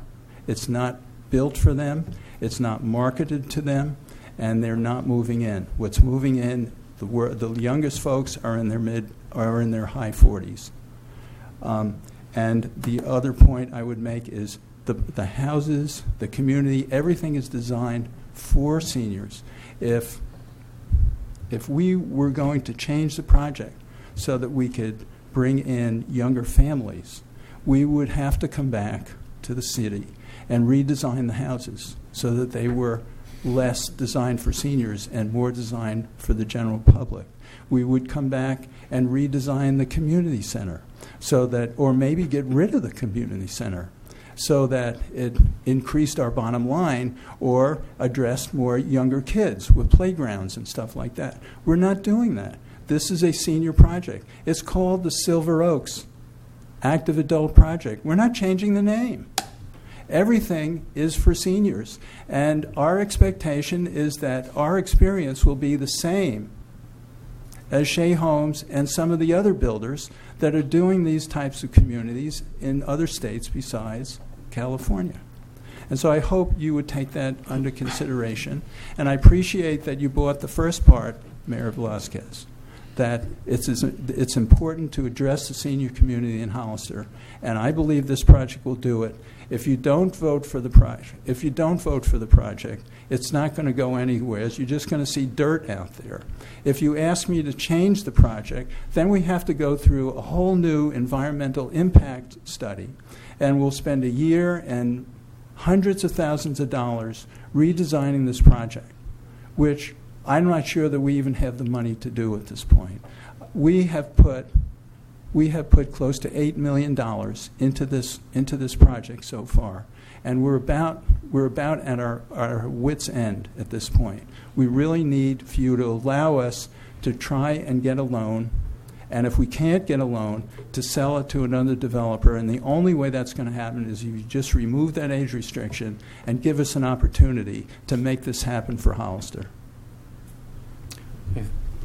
Councilmember Clower? Yeah. Mr. Miller, what percentage of your units are you expecting to be two-bedroom? Well, right now we have two plans that are only 2 bedrooms, and then we have 3 plans that are 2 bedrooms. No, we have 2 more plans that are 2 bedrooms and a den, and the den could be converted into 3 bedrooms. And then we have one plan, the largest plan, that it's 2 bedrooms downstairs and some flex space upstairs. There's a large rec room, and then there's one additional space that could be a 3rd bedroom, and that's it. So okay, because. And I can't tell you at this point in time what are going to be the most popular plans. Mm-hmm. But what I can say, though, is if you think about, what is the optimal number of bedrooms for a senior, and we've done market research in Hollister, and it's divided pretty much 50-50 between 2 bedrooms and 3 bedrooms. And I can understand that the reason for that might be that, when you get older, maybe you don't want to sleep with your spouse anymore. Your spouse makes too many snoring noises, or are there other noises, or whatever. You like to have your own bedroom. And then that 3rd bedroom is for visitors, visiting family, or a caregiver. And so 2 bedrooms or 3 bedrooms is really where the market is at for seniors, and that's what we have designed. And my wife just heard your comment, and she texted me and said, "Buy one." You're too young. No, but it makes a lot of noises. The reason why I ask is because if we have a certain percentage, let's say 50%, if you say 50% are going to be 2 bedrooms, that's it, then we're much more likely to get the people to buy the units that you're trying to get to buy the units. If we have a bunch of 3 bedrooms, I know a lot of people who are 25, 30 years old who are going to come in and pick up a 3-bedroom. And I think you're going to have that happen. I think they'd be a lot less likely to buy a 2-bedroom. So for me, I would feel more comfortable pulling the age restriction if we had some sort of number in place that said, you know, this number of units are going to be 2 bedrooms. Because I understand that when you go through the sales process, you may not spec out every single home. You might say, hey, we're going to allow the buyers to pick these out, and then we'll build them out. I think you have a lot of people who decide to have 3 bedrooms, and that's not necessarily going to help us get where we're trying to go. And this isn't going to come across real well, but you're asking us to take something away, so we have to have some kind of assurance that we're going to get something for it. What was the number you said for the in-lieu fee? Was it like 1.2 or something like that? The in-lieu fee is $15,000 per unit on 40% of the project. The 68 units times $15,000 is $1,020,000. Okay, so this isn't going to sound real great, but that's like nothing. If we had Chispa build something, we get maybe 5 units. So you're trading 40 for 5. The in-lieu fee is pennies to me. It's the assurance that we're actually going to have the population that you want to buy the houses actually buy the houses. Because I think when you go down the line, if you have a bunch of 70-year-olds buying these units and moving out of Ridgemark, then that's going to open those units up for somebody else. And that would be great for the county, for anybody who's moving out of a city unit, because then the people who are assessed at $150,000 when that house gets bought, it's going to be $500,000 now, $600,000. That would be, I think, a kind of a residual benefit. But on the front end, we have to have some kind of assurance that these are actually going to go to the people that we want them to go to. Well, the best assurance I can give you is this project is no different than the Shea Homes projects that I visited, and essentially all but one of the models that Shea Homes is selling has the option for 3 bedrooms, every single one of them, and they're not being purchased by young families. They're just not. Now, you can argue that Palm Desert is a senior community, period, but Santa Barbara is not. Santa Barbara is not. Santa Barbara is a college town, and they're seeing the same experience that Palm Desert is. And so, what staff has recommended is that you vote to allow us to work with staff and then come back with you. I would ask you to do that, and I'll bring back more data to make you feel more comfortable. Would you be open to tying a number to it? Please elaborate. You got 40% on affordable. Would you be willing to do 40% on 2 bedrooms? And this is kind of my way to judge how serious everybody is to trying to make this happen the way that we think it's going to happen. Because there's not enough of these communities without the age restriction that we can sit up here and say, hey, there's a good chance that this is going to happen. Well, what I would ask you to do is not tie me down to something tonight. Allow us to do our homework and bring something back to you. Okay? But the other point I would make is, given all the great pains that we've gone through to make sure that this is well designed for seniors, is why seniors will buy in and younger families will not. They've got small lots with no backyards. If you're a young family with kids, do you want them running around in the street, or do you want them playing in your backyard? They can't play in this backyard. It's not designed for them. There's a lot of reasons why would you, and you're going to want a larger house as well. The larger houses in the project will sell for the same as the larger houses in a KB Homes project. So why would you buy a house on a smaller lot where there's HOA fees on top of that, and there's no real facilities for your children, not in the community center and not in your backyard? Why would you choose this community over buying a KB Homes project? But the thing is, we have to keep in mind that whatever you build is market rate for everyone. So the main reason why somebody would buy this house is because they can afford it, and they can't afford the KB home. Well, and I trust me, I'm with you. I'd like to see this continue, but the argument that there's no services for kids, this will have more services for kids than 19 out of 20 neighborhoods in Hollister. And we talked. There's no parks in District 3. You have an open space. That's great. You're not playing on the streets. It's not a bulletproof argument. Okay. All right. It's an assumption, and I'm in this industry. I've seen all kinds of projects, and I think here what we'd like to see is that senior project. I think we're all counting on you to succeed. It would be a great project for the community. It would bring in tax dollars to our schools without the impact on our schools, without the heavy impact on the roads. And if it's not going to be that senior project, maybe I'm willing at least to look at a different type of project of the townhomes that can make it affordable for families with an association. That makes sense. Those projects make sense also. But your first idea is the one I liked, and I think let's hear from any the only response I would have is if we start building townhomes, those townhomes exclude seniors. They specifically, seniors will not buy those. Well, I see a lot of young couples buying those also. I know, but I want to address seniors. Okay. Well, when we did originally. Trust me, right. Speaking as a senior, I'll trade my 2,500 square foot for one of these tomorrow. Well, I'm getting there too myself. So the residual argument that Carson says, for every senior that wants to move down with one of these, opens up another house for a family. I have 10,000 square feet.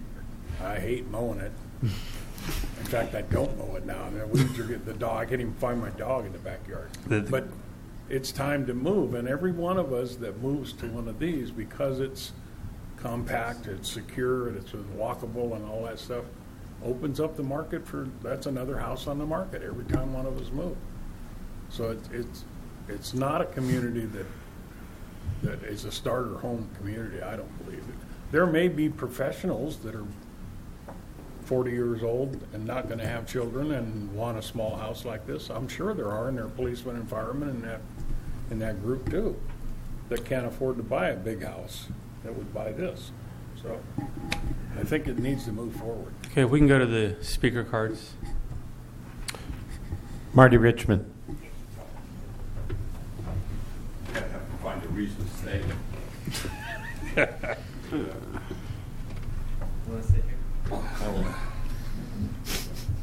I know I couldn't do that job for $1 million. Is that what we're paying you right now? Marty Richmond from Hollister. I did support this project heavily, and I spoke on it many times when it was a senior project. I'm very disappointed that they couldn't get funding. I take Marty at his word because he has a good name. Marty, good name. But I am concerned about some fairness issues. I don't know if the plan for this development was going to have a facilities district or a community service district like we're requiring out of so many places now where they build it. And since we can't guarantee, if the change is made, and I'm not recommending either way, if the change is made and we can't guarantee that there will not be families moving in, then all the advantages of the 1.6 people who are elderly that we plan on the lower facilities use, they don't use, they don't have these problems because there are no children and they don't impact this, they don't impact that.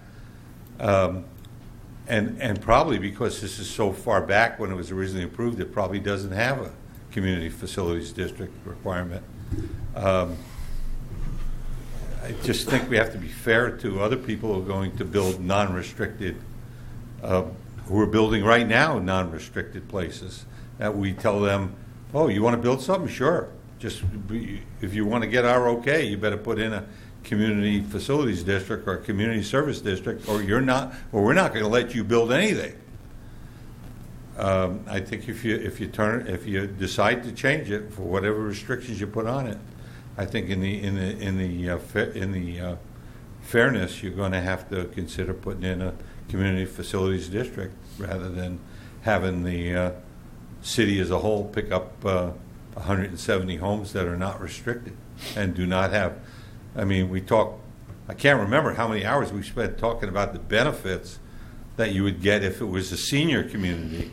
Well, obviously, if you say, well, restricted community, and if that restriction comes off, I have to agree. No matter what happened anywhere else, there's no guarantee, because the rents here are impossible, and the availability of nice places to rent at a decent price are nil.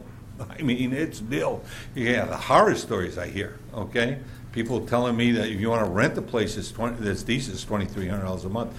So the other issue would be where the price point's going to be, and I can't say because I'm not a businessman, and I don't know how much it's going to cost them to build it. Thank you for your time. Thank you very much. There are no more speakers, Mr. Mayor.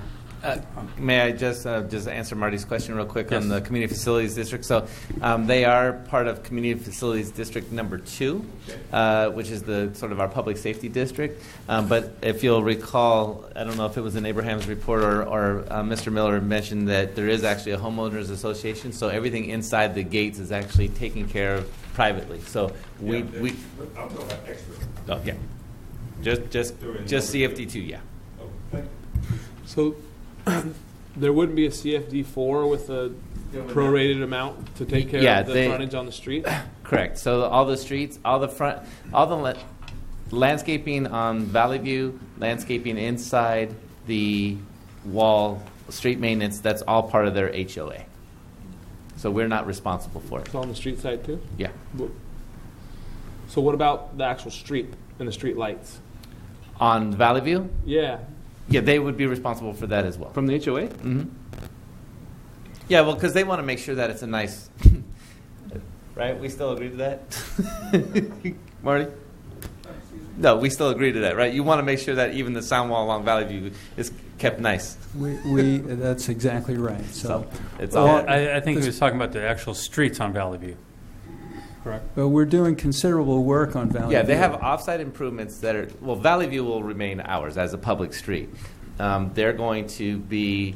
They're required to landscape and build the sound wall along Valley View. That will be maintained by them. Everything inside the gates will be maintained by them. So there isn't really a need for us to incorporate them in the CFD4 because they're basically taking care of the whole project. Okay, Fire and police?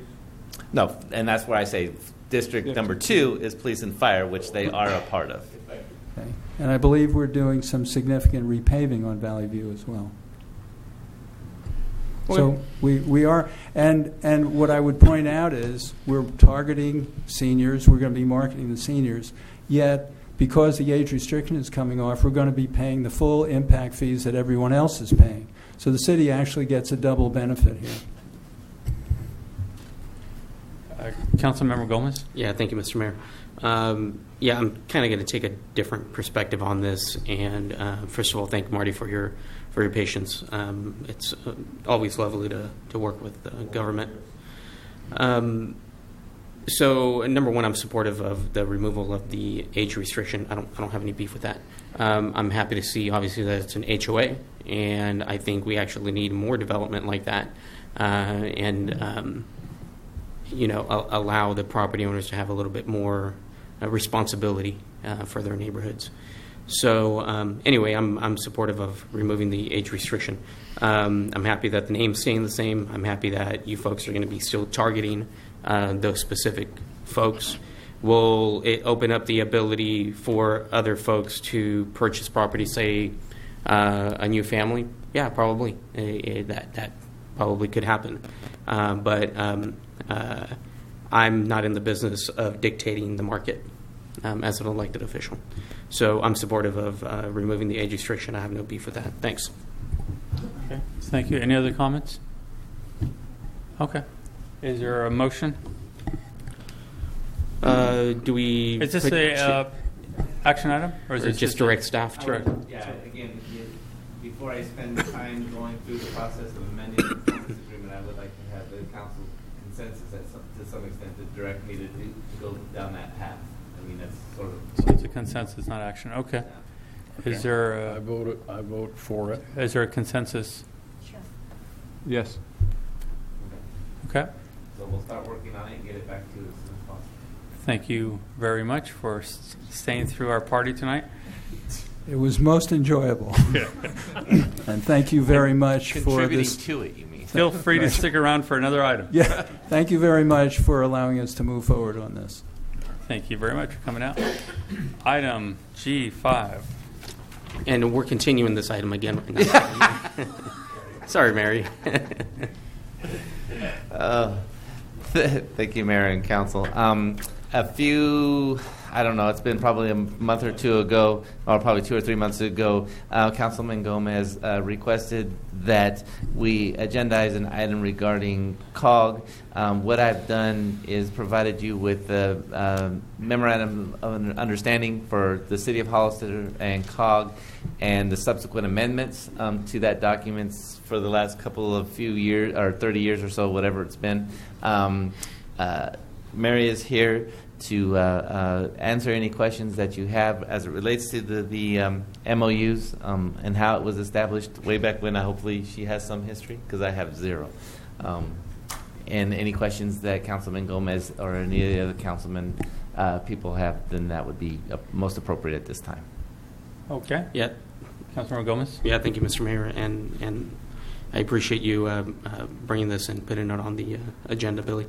So obviously, I just wanted to have a conversation with my colleagues here today, and express to you folks at least my concern regarding the representation of the City of Hollister on COG.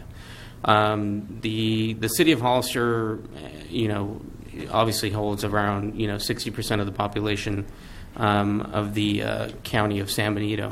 Yet we have 40% of the vote on COG.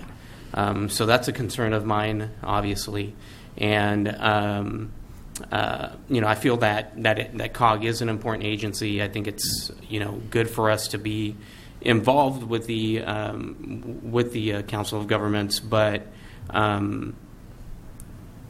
at times, at least, it feels that there's really not a significant benefit for the City of Hollister, and I say that because we carry a significant portion of the population, and just to get to the point, I feel completely unrepresented on the COG board as a City of Hollister representative. So, my hope would be that if and I'm open obviously to ideas of what we could do, and we may have to discuss this with legal counsel, but to figure out a way where we could have additional representation on the Council of Governments.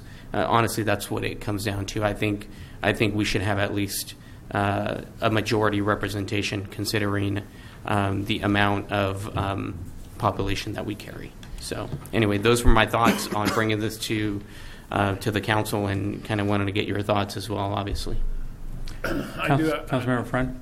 I have a question, and I agree with what you're saying, Victor, wholeheartedly. I think we provide a huge amount of money to that without representation. My question is why is it San Juan has 3% of the population, but 20% of the representation on the COG? And I think if there's something that should be done, it should be that the city of San Juan Bautista is represented by their county supervisor member, and that the city gets the three seats on the deal. I think that's a simple solution. I don't know legally if that's possible, but I know as the majority spender in that joint powers agreement, I think we have I don't know if it's the right to dictate how that breaks down. And I think if it's not, then I agree with Victor. I think that money could be spent well somewhere else. I hate to break that off, because I know COG is such a good partner with what we're trying to do, but it's not a partner if we don't get to make the moves that benefit the city and only benefit the county. If I could just add, in the JPA, when it comes to additional members, if one of the populations government, one of the agencies that doesn't have a population of 25% or more would only have one member. And I bring that up because I think it's a pretty high threshold to have. And to your point, if how do you have 20% of the vote when, if you really look at it, and I'm going to pull a Joe Thompson here, San Juan Bautista has 2 representatives on COG. They have Anthony Botello and they have their council member. Absolutely. So that's a concern. You have dual representation on one board. So as I said, I'm open to suggestions, but I think the JPA actually makes it pretty clear too that, if you don't have that large of a population of, the 25% threshold or more, it's kind of interesting that would be the case. But and as I said before, I'm open to suggestions. I know that if the city of Hollister adds an additional board member, that would essentially be a quorum of the Hollister City Council. So we may run into some legal issues unless we are a committee of the whole or something of that sort. I think there's ways of getting around it, I believe, but I'm not an attorney, so I'm open to suggestions. But as I said before, we're underrepresented. City Attorney, do you want to weigh in on some of the legal? Well, just generally, there's always, in these types of agreements, there's always the possibility of amending the agreements, but in order to amend the agreements, you have to have the necessary votes by the particular joint powers council to agree on those. That's one way of doing it, and there may be other ways of looking at potentially sort of thinking of other creative ways of allowing the city of Hollister to have more weight with regards to its portion of representation. So you can do that by creating more members, for instance, and that might bring in more people from the city of Hollister to be. So it's a dilution. You make it larger. So there's different ways that you can look at it, but generally, you would have to. The big point that I would make is that you would have to look at amending the agreement. To make it larger, you'd need the vote of the precisely of the group and also. Exactly, and you would. But then again, it's like you. The thing that you want to do here is make the equitable argument, I think, which is the fact that the city of Hollister, which is the largest group, their vote is being diluted, actually, which is inequitable. So I think if you can make a strong argument for that, then that would put you on a decent ground for making the proposal. Would that be something that our staff would look into? Is that something that we could, a recommendation that could come from the council on directing COG staff to find some better balance on the board? Or I don't know the answer to that question. I would defer to COG council on that particular issue. Okay. Yeah. I think as Councilmember Gomez has pointed out, there have been times where we haven't been represented well, even though the majority of the population of the county resides in the city of Hollister. And we know the main example is Highway 25. And but we are working on that. I think in the last several months there's been a major change there, and Councilmember Gomez was able to put together a mobility partnership by speaking to some of his colleagues in Santa Clara Valley. We're making progress, but I do agree that there are times that we need to look at how we're being represented in the city, because some of those times are the most important times, and I think in the past some decisions were made that have hurt our members, our community, more than in the other areas. So I think it's important to have that conversation at COG so everyone understands that we do feel this way. And if there's a solution that can be worked out, that would be great. If it's adding members and the board agrees, because I personally do feel there is an important place for San Juan Bautista to be there, but they are a small percentage, and we need to be able to represent the city with another additional vote or two, depending on how we could work that number out. Maybe 7 members on the committee, and we got to look at that and have that. We need to have the conversation, I think, is what Councilmember Gomez is pointing out, so that we can make plans for the entire community, as most of the community drives through our city on their way out of town. So it's important to have a stronger voice there. Mr. Mayor? Councilmember Luna? Yes. I mean, since COG was formed back in 1973, and as I read this, there's been several amendments. So how did we get to this point in time? I mean, in the past, didn't we have a majority in the city council on COG? Probably not. So. No. You don't think so? Because I'm just wondering, with amendments, there's got to be a reason why it was amended. So I'd like to know that. I can speak to that. Okay. I think it actually had not been amended. So the original agreement was from 1973 and wasn't amended again until probably the 2004 timeframe, when there were some changes made to give COG, to clarify the powers that COG had were shared among its member agencies.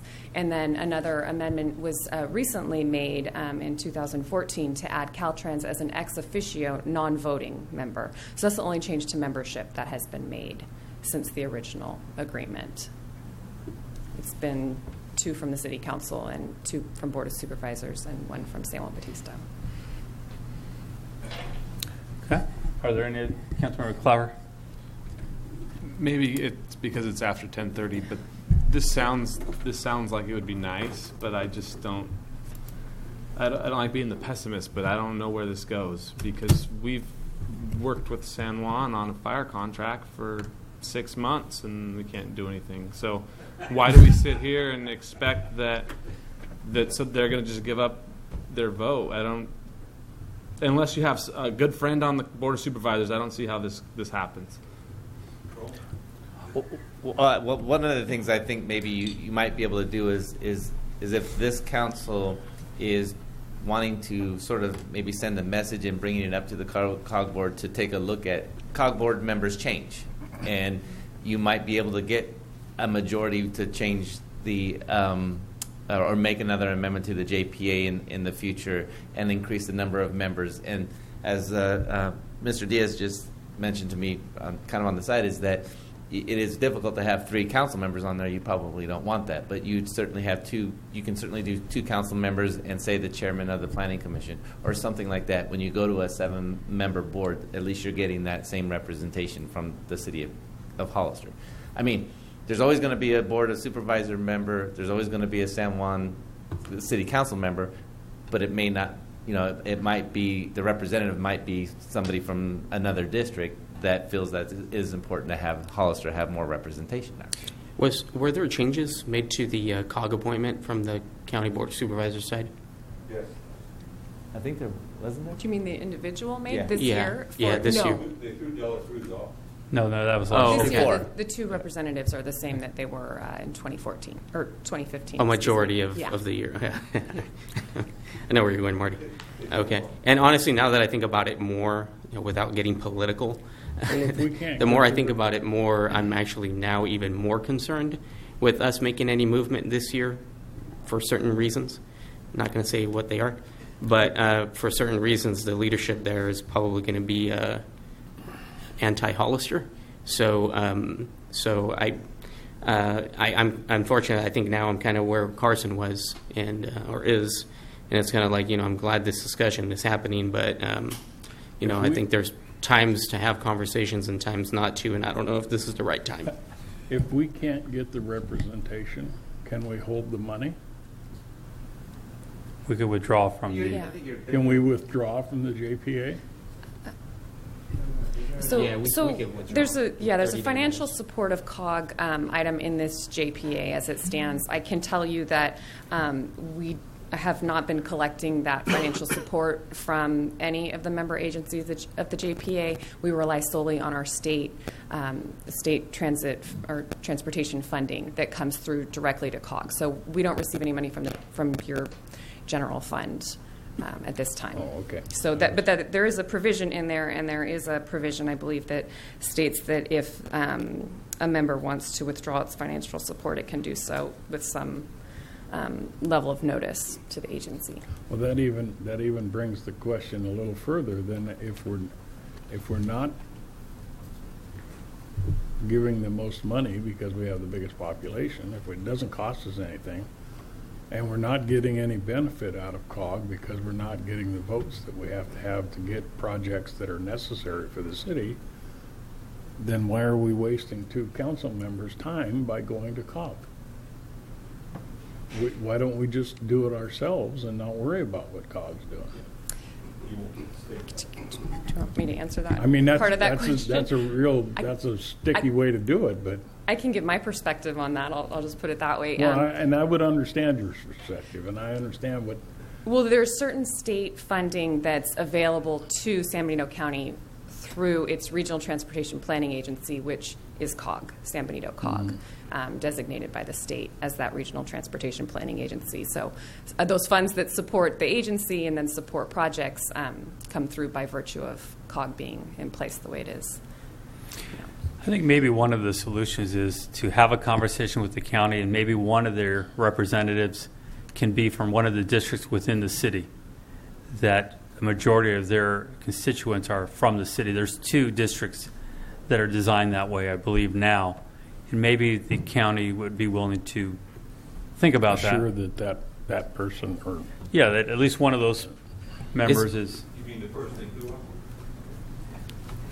There's two seats, but it's another conversation. So maybe I was honestly going to make that recommendation to maybe even have more lengthier discussions, I guess, with the intergovernmental committee. But I know that there's been some changes there as well, and I don't think that's an opportune time either. So we're going to fight those battles. Oh, Lord help us. So thank you, Mary. We appreciate it. Thank you, Billy, for bringing it up. And trust me, Mary, what you people are doing is outstanding. And that's what's upsetting about it, is to hear that we're not getting the representation that we have, and we're not getting the projects that we need to get through the city because of somebody's belief that they don't need it in the county, and that's all that it takes. And I'm concerned, even if we said we want the county supervisor, who's most of his district is within the city, is not a friend of Hollister anyhow. So we probably wouldn't gain very much by doing that. So I'm not sure if that's the right solution either. So. And again, I just want to point out that over the last few months, there's been a change in the way we're all working together.